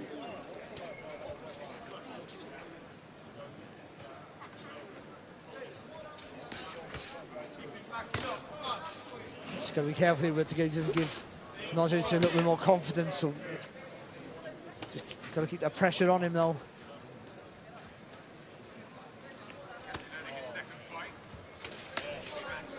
This little pocket of success for Nosic, just landing single shots, but Whitaker moving into range and nice and loose. He always looks loose. Yeah, he's just pot-shotting a little bit for me, though. I think he's looking for that one big shot here with again, just losing the range with that right hand. Again, the jab will close the distance for you. You'll get the judgment there of how much you need to turn into that right hand. If you touch him with the jab, you know exactly where you are with your feet. His journey is going to be an exciting one to watch, though, Ben Whitaker. Yeah, he's not going to be in too many dull fights.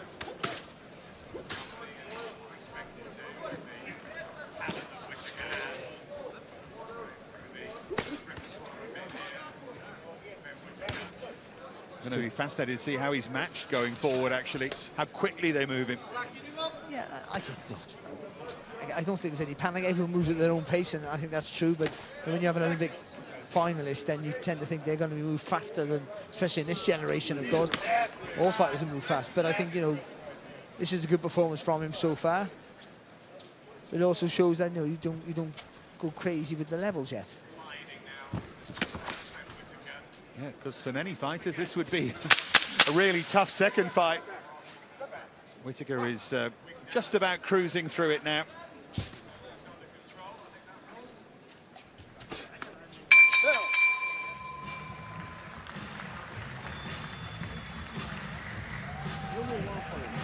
Don't slip and throw this shot. When you slip it, look at me, look at me. When you slip it. Again, it was another dominant round here for Whitaker, but I felt that he was looking for that one big shot, pot-shotting a little bit, and that just, he didn't lose his shape as such. That just allowed, you know, he just lost a little bit of the structure of the good work he did in the last round, when he was doubling up with the jab, when he was still a bit more forceful and direct with his approach. That's the only thing is just that. It ain't setting like it should be setting. Feeling good? My arm's good. It's all right. Last round, just, you know, it's the last round, go on and get it over with. Just have fun. Sit down on the track. You got nothing else to do anyway. It's fascinating to listen into that corner as we head for the 6th and final round. Whitaker's almost assessing the performance as he goes along. I mentioned the fact that he's self-critical, and Sugar Hill Stewart was saying, go out and enjoy it, we'll assess it later, we'll do that down the road. I think that's important, you know, you will overthink stuff, you know, and cause every time, if he's like that, you've got to be careful, because when you're in a fight, you'll make a mistake, and you'll overthink it, and then you won't throw that punch again, and then you'll sort of lose momentum in some fights. So sometimes you got to go, that's what it is, I just got to push through it. If I'm not flowing the way I want to, sometimes you just got to push through the wall before you can get to a comfortable position again. Getting that balance between thought and instinct, and it can be the key if you've got the talent to getting to the very top. And I think instinct is right. You know, he's with Sugar Hill now, who wants him to sit down on his shots, but his natural inclination, his natural instinct for Whitaker, as we see in the Olympics, is to get on your toes, is to twist and turn your body, is to make him miss, make him pay. It's not to be as forceful as we maybe thought he might want to be. So again, it's still a work in progress with them too. Just trying the transition from the amateurs to professionals takes a while for some. But I still think Whitaker's boxing really well, actually. Well, they'll search for that balance, Kronk style or no Kronk style, and they'll find it. A little bit low there with that body shot there, Whitaker. Second time.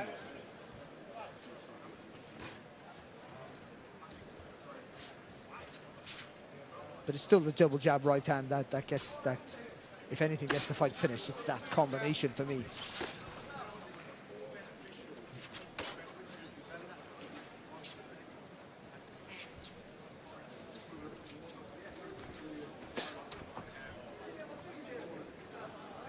I might owe Nosic an apology. I felt I was a bit down on him when he walked to the ring in terms of his level. He's I felt going to lose this fight, also, but actually, he might have a bit of a career. Decent amateur, and he's acquitted himself well here. Yeah, he hasn't panicked, has he, when he's been hit with a good shot, or when Whitaker's put his foot in the pedal just a little bit. He hasn't panicked, and that's been impressive there from Nosic. I gave you the open goal there, and you put it in the top corner, didn't you? Goodness me. Yeah, I grabbed and hold you there, didn't I? 100%. Moving to the final 30 seconds. Ben Whitaker's second professional outing. Heto Nosic's 7th. Whitaker must be well ahead here and is cruising to the win. And he's learning all the time, and that's what tonight has been about, with just a little bit of stardust sprinkled over it as well. Yeah, I think he's boxed well. I just, just because of the way, he's selling himself and the way that he's being pushed, then critics are going to come out saying he hasn't got that one-punch power or that instinct to get the job done. But I thought he boxed well. I really do. And those 6 rounds will be invaluable for him this early in his career. Yeah, really good learning fight. One I'm sure he'll look back on in years to come and think, yep, learned plenty that night.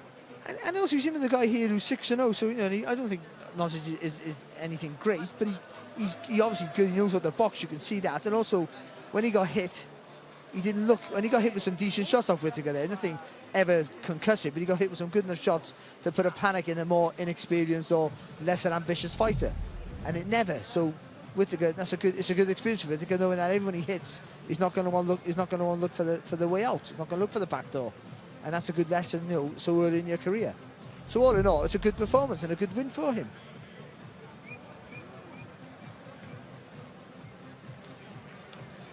Glamorous night, and that's the main reason we're here, the main event.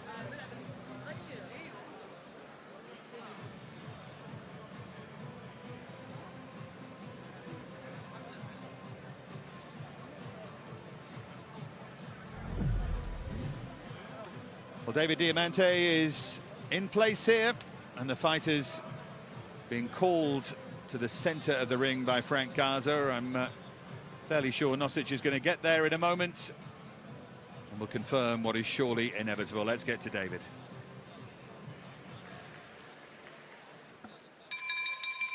Ladies and gentlemen, after 6 rounds of action here in Jeddah, we go to the judges' score totals. Eliseo Gonzalez, 60-54. Juan Carlos Pelaya and Frank Garza scored the bout 59-55. All 3 for your winner by unanimous decision. He's still undefeated, the surgeon, Ben Whitaker. Ben Whitaker then, with a dominant display to move to 2-0. Where next for Whitaker?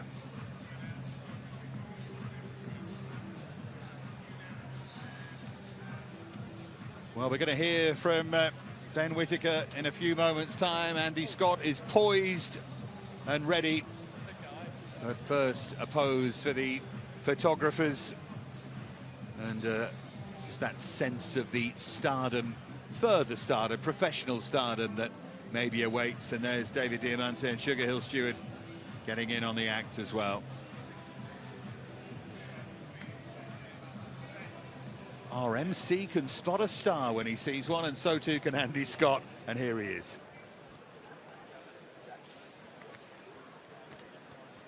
Ben, congratulations, 2-0, 6 very welcome rounds at this stage of your career, I guess. Yeah, of course, second fight, undefeated opponent. I just tried to box my game plan. The coaches want me to work beyond the jab, keep it nice and composed, and a mature performance, and that's what I did. What did you learn in there, and what did you take away from the whole week? A completely different experience from your debut. Yeah, of course, we fought each other before, so we knew what I was like, so you could see he was a bit weary, but great fight so early in my career. What did you feel was working for you in there, and what not so much? Yeah, I switched off, tried to look a bit too sexy at times, but that's just me. But all I got to do is keep listening to my team, work behind my jab and feints, and I'll be there. Quick one on the main event. Obviously, you're under AJ's management company. How do you see this one going tonight? Come on, man. If I don't hear nobody screaming for AJ in here, man, I'm not your friend, man. So I want to hear everybody raise the roof for AJ. Ben, well done. Nice one. Thank you very much. Thank you to everybody at home. UK, stand up, man. Let's go. So here's the story of the fight after we hear from a smiling Ben Whitaker. Impressive, Barry. Yeah, I thought it was really, for his second fight that he boxed really well. He landed with enough right hands there to, to really put Nosic under trouble. But Nosic showed that he, could take a good shot, didn't panic under pressure. And Whitaker at times, could have been a little bit more creative, I felt, with his work, which I'd never thought I'd say that in my lifetime. But I thought he could have a little bit, and and he was I think he was a little bit confused why the guy wasn't crumbling under some of the shots he hit him with. He struggled to get distance with the right hand, but when he did, when he tried to push forward, I think it was on round 4 or 5, 3 or 4 maybe, he pushed forward with that jab and landed some really solid right hands. And then went back to his natural instinct, which is to just frustrate you. He likes to be light on his feet. And he boxed well. The jab was beautiful from Whitaker all throughout, and that right hand, when he did time it correctly, as you've seen here, was a lovely, lovely good weapon. And he didn't take a shot again, barely took a shot tonight. And 6 rounds, you look back in his career and go, those 6 rounds were invaluable here for his second contest.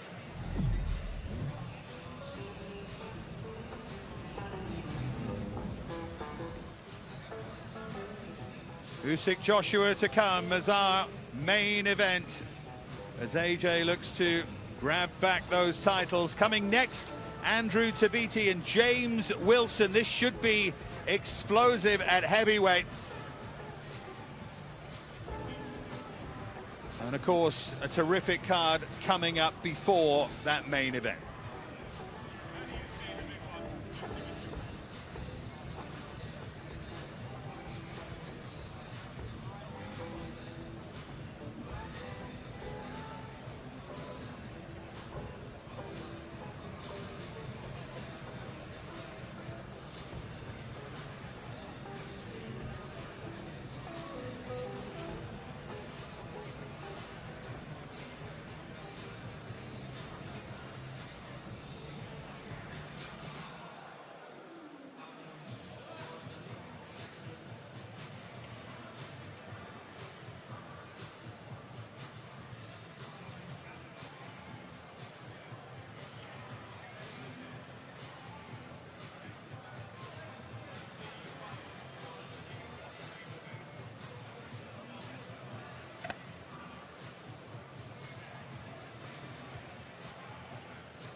Ladies and gentlemen, from the King Abdullah Sports City here in Jeddah, Saudi Arabia, we are set to go with a special heavyweight attraction.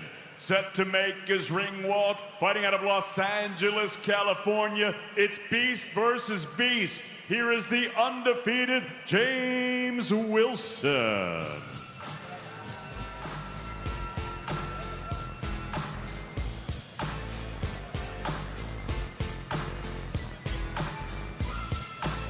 Well, James Wilson has battled so hard to even be here. I promise you, even in a sport that is full of the heart-wrenching backstories of the inspiration that this sport has, his story is something to behold. Homelessness and foster care as a child, sporting brilliance which led to a college scholarship, a degree in sociology, an American football career, and now 3 sons and a host of young people in LA who benefit every day from his guidance and experience. And as he heads into fight number 9, this is a 35-year-old who has life very firmly in context.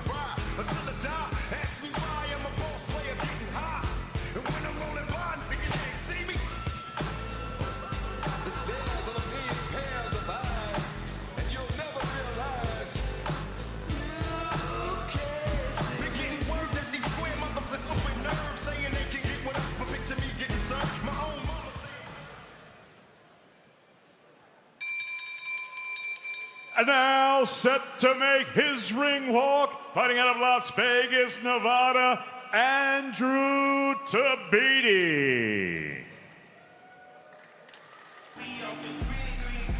for my kids. For when my kids have kids. Everything we did for the crib. Everything we did, how we live. All this smoke got a scent. All that smoke ever sent. Everything I spoke, what I meant. Never just. Well, Andrew Tabiti, Tunde to his friends, fights for the first time at heavyweight, gives away 10 kilograms to a dangerous opponent and hopes to continue his rebuild after his world title challenge. The Uriel Dorticos 3 years ago went south. It's a risk for someone who's still ranked at 13th at cruiserweight by the WBC, and he is fighting a relatively late replacement. Will the Chicagoan fighting out of Las Vegas keep his career on the straight and narrow? He looks really relaxed and supremely confident.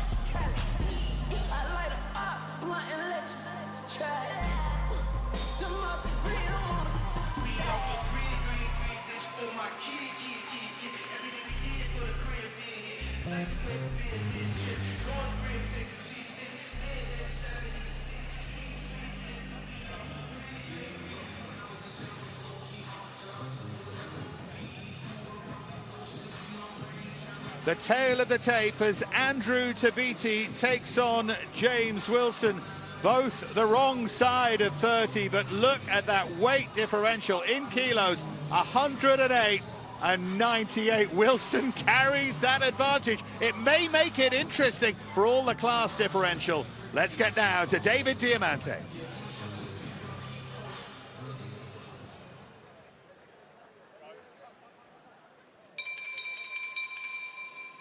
Ladies and gentlemen, from the King Abdullah Sports City here in Jeddah, Saudi Arabia, live on Sky Sports Box Office and DAZN, we are set to go with our next bout of the evening. It's all being brought to you courtesy of Ministry of Sport, Skill Challenge Entertainment, Matchroom Boxing, K2 Promotions in association with Usyk 17 and 258 Management. We're sponsored by JD Sports. Introducing your 3 judges scoring this contest from ringside. From the United States of America, Frank Garza. From Mexico, Eliseo Gonzalez. And also from Mexico, Juan Carlos Pelayo. And at the sound of the belt, your third man in the ring, from Belgium, referee Daniel van de Wiel. And now, ladies and gentlemen, 8 rounds of boxing scheduled in the heavyweight division. Introducing first, fighting out of the red corner with the black trunks with the gold trim. He scaled 108.2 kilos. He is undefeated in his campaign as a professional with a record of 7 victories, no defeats, 1 draw, with 6 wins coming by way of knockout. Fighting out of Los Angeles, California, please welcome James the Beast Wilson.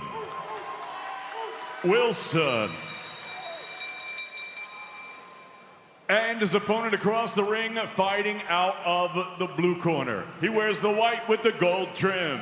He scaled 98.3 kilos. His professional record, 19 victories, only 1 defeat. He has 15 wins coming by way of knockout. Here is the former NABF and USBA Cruiserweight champion, now campaigning at heavyweight and fighting out of Las Vegas, Nevada, USA. Please welcome Andrew the Beast Tabiti.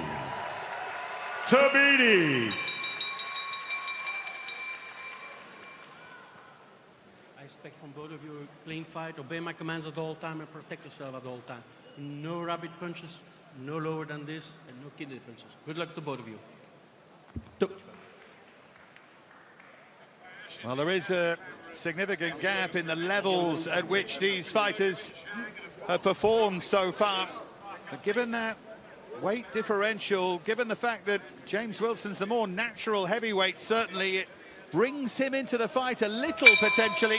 Tabiti has fought for a world title at cruiser, acquitted himself well, should be too good. Just wondered, as I said, he was walking to the ring, whether it's a risk that he really needed to take for someone who says he doesn't necessarily want to campaign at heavyweight going forward. Not definitely anyway.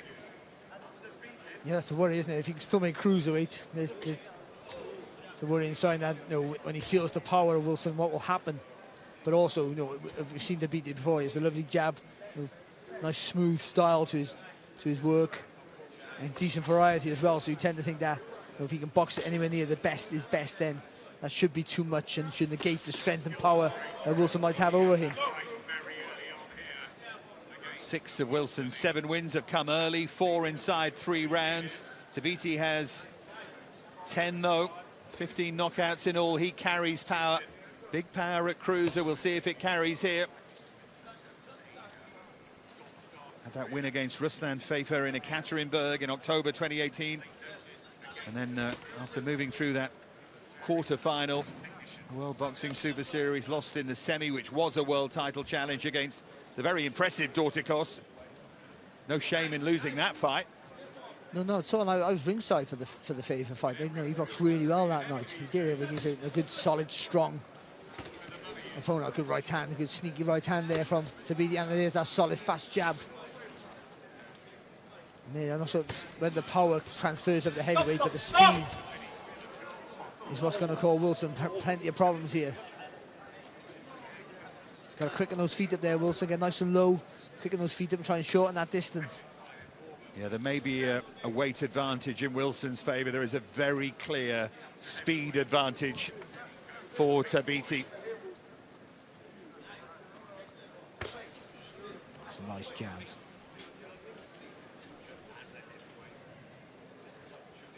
Last fight was in May, round 2 stoppage of Shamari and Snyder in San Antonio for Tabiti as he builds really after the Dorticos defeat. He previously stopped Mitch Williams and Carson in California.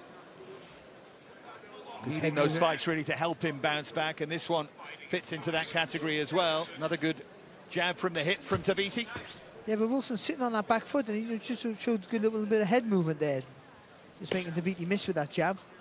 He just needs to somehow slip inside when Tabiti throws that jab. He's going to make him miss. He needs to make him pay for that. That'll be, if he can slip that jab, and that'll be his entry into getting close and landing with that big right hand there, Wilson. Wilson, the manner of a man who's just waiting for an opening here. Just sitting there and knows he carries power in that right hand. He's unflustered at the moment.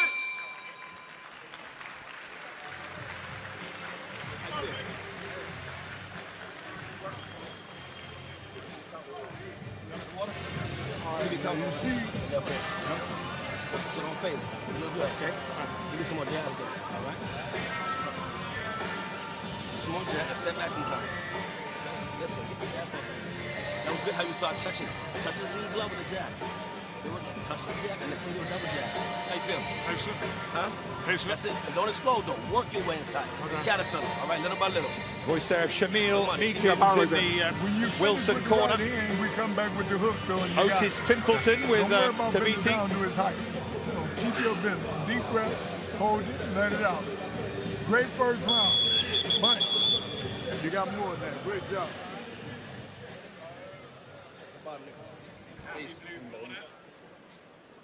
Thank you. Tabiti was meant to be fighting Tyrone Spong here tonight, and that fell through, allowing Wilson to get this chance, one that he grabbed very, very quickly. He's fought in the Bellator cage. He's fought as an MMA fighter. James Wilson lost against Dan Charles with Bellator back in 8 years ago in 2014. He was a Muay Thai world champion as well. Although with a lot of those disciplines, kickboxing and Muay Thai, there always seem to be multiple world champions at any given time. And we should read too much into that, but it means he can fight. And like boxing, of course, where there's only one. As I was saying it, I thought Barry's going to pick me up on that.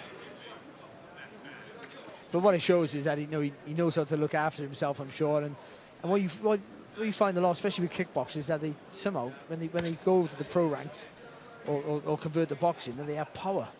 You find a lot of them do it, the way they set their feet, maybe. But the two seem to carry power. But he's still waiting to use that power, waiting maybe to explode. He's had an interesting career. His first 3 fights were all in New Zealand. James Wilson. And now, as I mentioned, when he walks to the ring, he does some Extraordinary, selfless, inspirational work, trying to help children who are in the situation that he was in as a child. That was nice there from Tabiti. They just faked the jab and threw a nice long left hook. And Wilson might not be feeling any of the power here, but he's being totally outboxed. And needs to show Tabiti 7, needs to stop Tabiti's, stunt the rhythm here now. Get some respect here from Tabiti. Trying to fire off that jab, but Tabiti's so quick, so relatively quick anyway, that it's not affecting him at all. Because at the minute, the only good thing so far, and that could change in an instant in this division, of course, that Wilson is doing is sitting on that back foot and making Tabiti overreach with that jab at times. He's just taking the power out of the left hand. But that's all he's doing right now. The problem as well for Wilson is that Tabiti does carry power, as we mentioned, so it's not as if he can take the risk of trying to time a shot or anything like that, because he'll be vulnerable himself. It's a good jab there from Tabiti. Again, he can't step too much into it there. Tabiti's got he's a much bigger guy here, so trying to slowly apply the pressure without taking too many risks of getting caught. There's Wilson for the first time. It's a bit of speed on there, to be fair to Wilson. There was a bit of speed on that shot, but still not enough to catch out Tabiti there.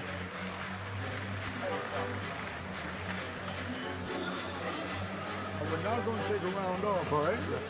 All right, now I want you to start picking it up with the double jab. Again, the left hand doing all the work here for Tabiti, isn't it? Just pickpocketing up the points.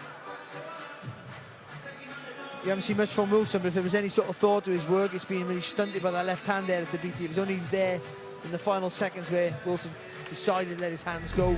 But again, the footwork of Tabiti, You walk to him with the right him hand safe. when you want him, right? Yeah. So we'll wait for that for the third round. But right now, you got him tired. All right? He's tired? He's tired now, but you got to start picking up the pace. Yeah. Make him adapt to what you're doing. Don't stop doing it. Do more of it.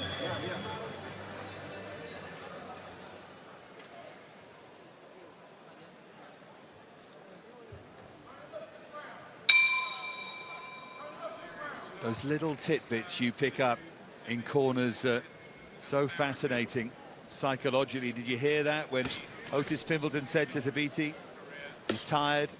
Tabiti just looked up at him and said, he's tired?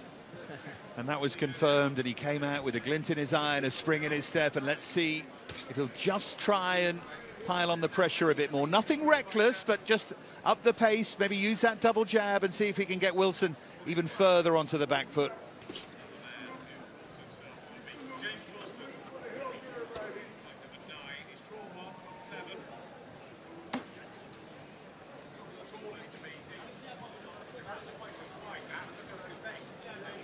Saw that little explosion from Wilson at the end of the second round.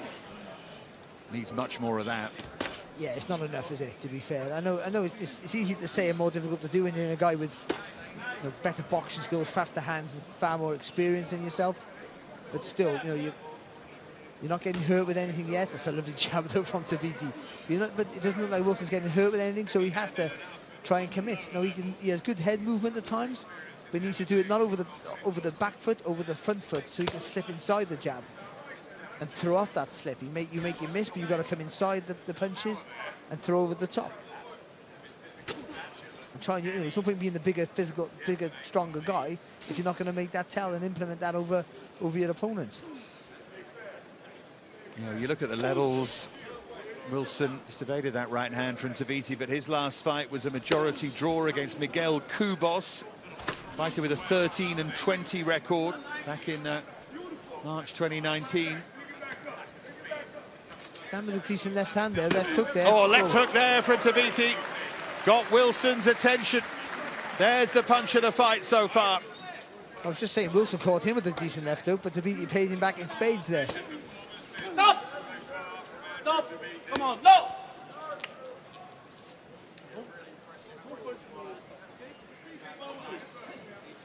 That's a worry there for Wilson, a bit of panic. You see the bit of panic in his face. He wasn't hurt, but he never saw that shot coming at all.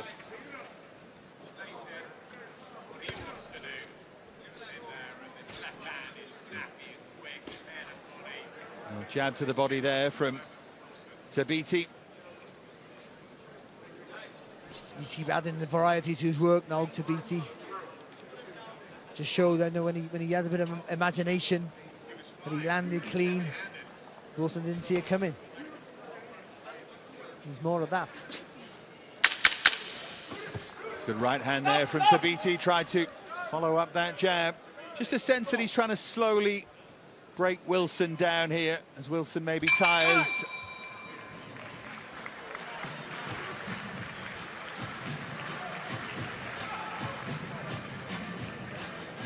How you feel? Shots hurting you? No. Okay. No.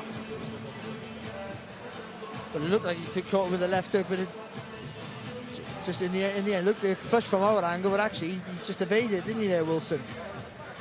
Just maybe but he was on the back foot, looked like he was hit off balance there, but I'm gonna block the block over You here. know that should have been land, right? I know. I said that last. Right. So the block over hand, right?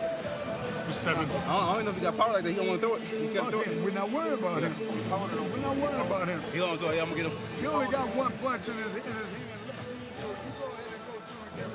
Nice moment there in that Wilson corner. Big smile on his face. You know that didn't land right. Yeah, we know now.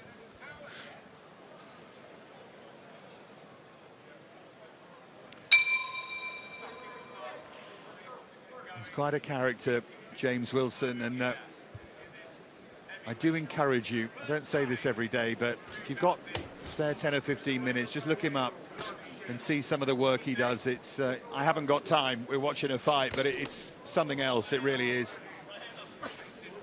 Very impressive character.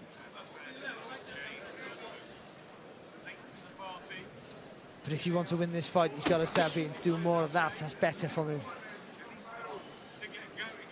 Got to mount more attacks. They've got to be more frequent now here from Wilson.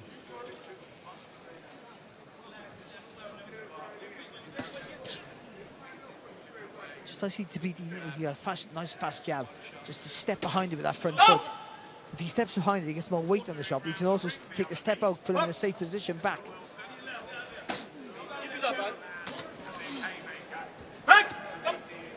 Trying to turn up the heat a bit here, Andrew Tabiti. I think he's finding Wilson a frustrating fighter to have in front of him here. Yeah, again, it's just sitting on that back foot, isn't it, there? And bending over to the right a little bit there. Wilson just...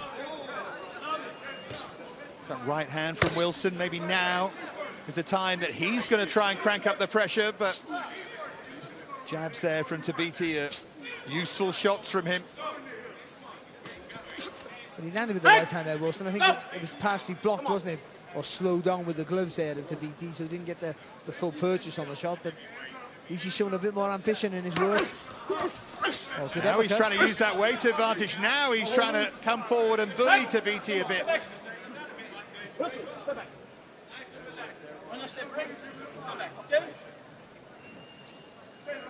That's great there from Wilson, showing that he can be effective when he commits to the attacks. Left hook there from Tabiti. Wilson, though, is not too discouraged by it. I wonder if Wilson's plan all along was to try and weather the first 3 rounds and then perhaps aware of where his fitness is, try and explode into life at this point in the fight. Well, maybe. That's always a risky tactic, I feel. Giving away rounds, losing rounds is sometimes one of the things that happen, but giving away rounds, if that's what he's been doing, is always a silly tactic for me. It's a real risky tactic. Especially when you're in with a guy who could, theoretically, get on his toes and dance around the ring and box you if he had to. Definitely Wilson's best round of the fight so far, this 4th.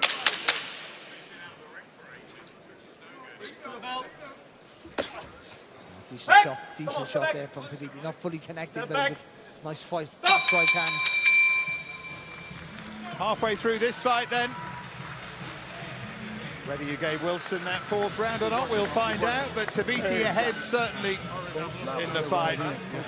Many stars on view here tonight, though, in Jeddah, including Ramla Ali. Talking of remarkable backstories with James Wilson, it's a night for them. And there are those calm and pensive moments before the fight. Ramla Ali taking on Crystal Garcia Nova of the Dominican Republic tonight at the King Abdullah Sports City in Saudi Arabia. Crystal Garcia Nova, great record in the Dominican Republic, not so good when she steps up outside, but all smiles, albeit pensive ones, ahead of their fight, which is coming next.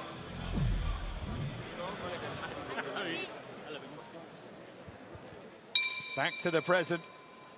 Round 5 of a scheduled 8 between Andrew Tabiti, the former world title challenger at cruiserweight, in those yellow and gold trunks, against James Wilson, much the heavier man. This fight is at heavyweight.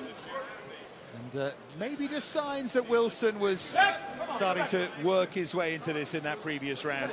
Yeah, I don't think he did enough to win the round for me, but I you know, the first 3 rounds, it looked like an easy night's work for Tabiti, that he could pretty much do what he wanted when he wanted to do it. But now all of a sudden, the last round, shot. That landed for sure. And that set Wilson back on his heels. I do think that Tabiti might have stood on the foot there of Wilson when he moved back. I think that's why he looked like he was hurt. I think he caught him with a good shot. But it probably looked better than it actually was, to be fair. But it was a clean shot, and Wilson felt it, and you just see the energy drained from Wilson here. And even though Tabiti hasn't landed anything noticeably big, he might just be wearing Wilson down, because there's been some quality work in there from him. Well, he can't see the punches. There's too much speed and timing in the work of Tabiti. So for the most part, Wilson's struggling to block or evade what's coming his way. Even if he stood on the toe with that right hand, what it's done is quelled the ambition here, hasn't it, Wilson, once again. Impressive the way that Tabiti's just taking his time and picking his shots there. Wilson was urging him in, but he didn't really buy it. That's a great right hand from Tabiti. It's too fast, isn't he, for Wilson?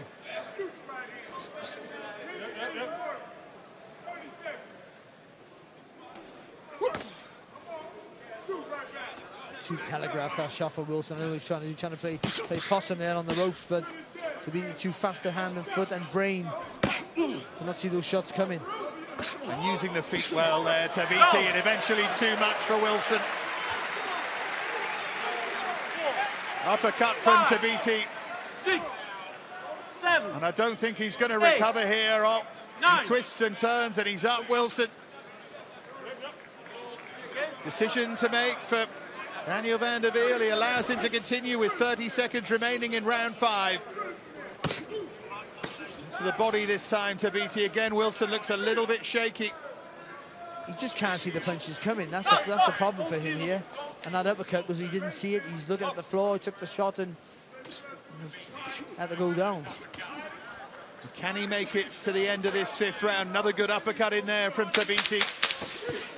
And then that right hand, and Wilson needs that bell and just throws a shot back. He's gonna survive to the end of round 5. Tabiti unloads a big right hand, but Wilson stays on his feet. But there were really big danger signs there, Barry.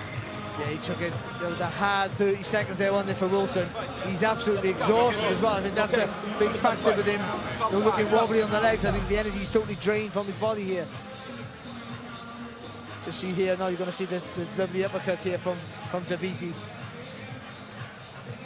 Maybe it's a short uppercut, you didn't see it, couldn't see it. Looking at the floor there, Wilson. He stopped it.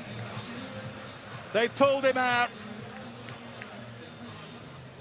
Wilson's corner sensibly pulled him out. They didn't want him to take any more punishment.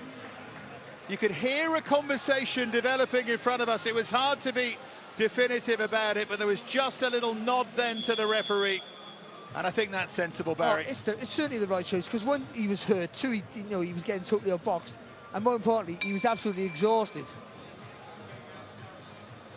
So Tabiti gets the win. He won't be massively satisfied with that, but in the way that he put his foot on the gas and dealt with a man who was a few levels below him, but could have been an awkward opponent. And in the end, of course, it means that the risk did pay off, and he didn't pay the price for taking a fight he shouldn't.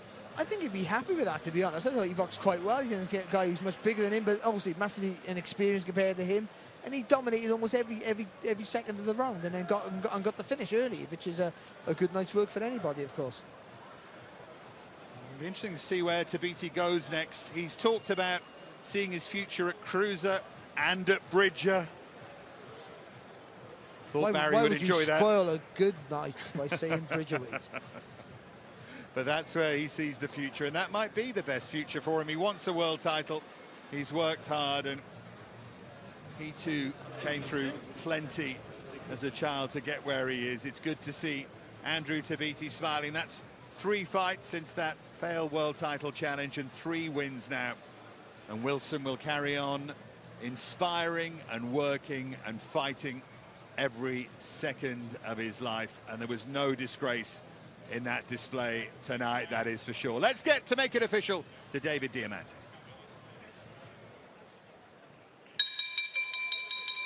Ladies and gentlemen, referee Daniel Van de Wiel calls a halt to this contest at the beginning of round number 6 for your winner by TKO, Andrew the Beast Tabiti. The Tabiti rebuild continues in Jeddah. Where will he go next, I wonder? All smiles for now from Andrew Tabiti.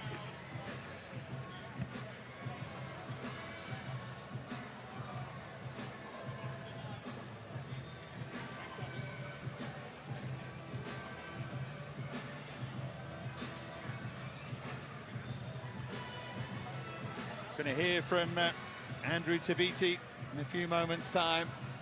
Andy Scott is poised, as always, in position, and once those photographs are all taken, Tabiti's team of Otis Pimpleton and Marcello Moore along with him, but he's going to come over now and he's going to talk to Andy. Andrew, huge congratulations. Stoppage win, up at heavyweight. The power is obviously there. You look delighted. Tell us how you're feeling. I'm feeling great, feeling great. I want to say thank you to Prince Khaled with Skills Challenge. I want to thank Davies. I want to thank my Coach Otis. I feel great in there. You know, I'm ready to come back in for another day. What was working for you there? Obviously, being up at heavyweight, we know you pretty much as a career cruiserweight. It's a late change of opponent. It's never easy, but you seem to settle down to your work pretty easily there. You know, I was trying to take my time, you know, because he is a bigger guy, so I was taking my time, you know, box him a little bit, see what he had. And, you know, once I seen that he didn't have too much, I pumped the gas. You got him out of there, so you've got to look forward to the future now. Not an easy question, because you've got to win up there at heavyweight, but will it be a case of dropping back down to cruiser, or will you find yourself somewhere in the middle and look at bridgerweight? I think I'm gonna do all 3: cruiserweight, bridgerweight, and heavyweight. With the heavyweight, we was gonna ease into it, and you know, pick certain guys. Then we're gonna go for the big fish. Go for those big fish. Well done. Thank you. Nice guy, big smile. Story of the fight coming your way now, and it was impressive, Barry. Yeah, I thought so. He used the jab really well. You know, he clearly had experience in, you know, he had experience and speed and boxing IQ over Wilson. But you still got to be careful when you're a bigger guy. Don't make any mistakes. And he worked behind the jab. He slowly increased the tempo and the intensity in his work. Wilson had a little bit of a flurry in a round, but then again, you know, they say that with speed is all the damage, not always power, and that's what it was. It was speed of hand and foot, and also Wilson looking at the floor, tired figure, and that uppercut you didn't see put him on the floor, but exhaustion played a bigger part than the power there, the Tabiti, and the corner made the right decision by saving him for another day. Yeah, humane decision, the right decision. Stoppage win for Tabiti.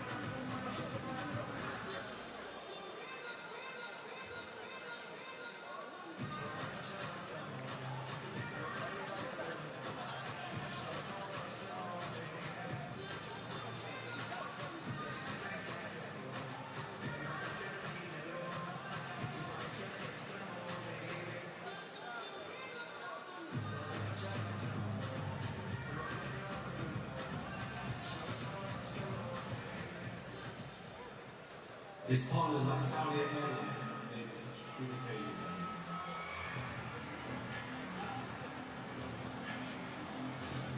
The flight to Jeddah was nice and smooth. They say the flying is so important to fly comfortable, as comfortable as possible. So let's teach you what I'm for, what they do this will be. We had great staff, it's a kind of us, like home. So we do. If any fighter is coming up to aspire to fight him and they experience the culture, experience what has to offer, so we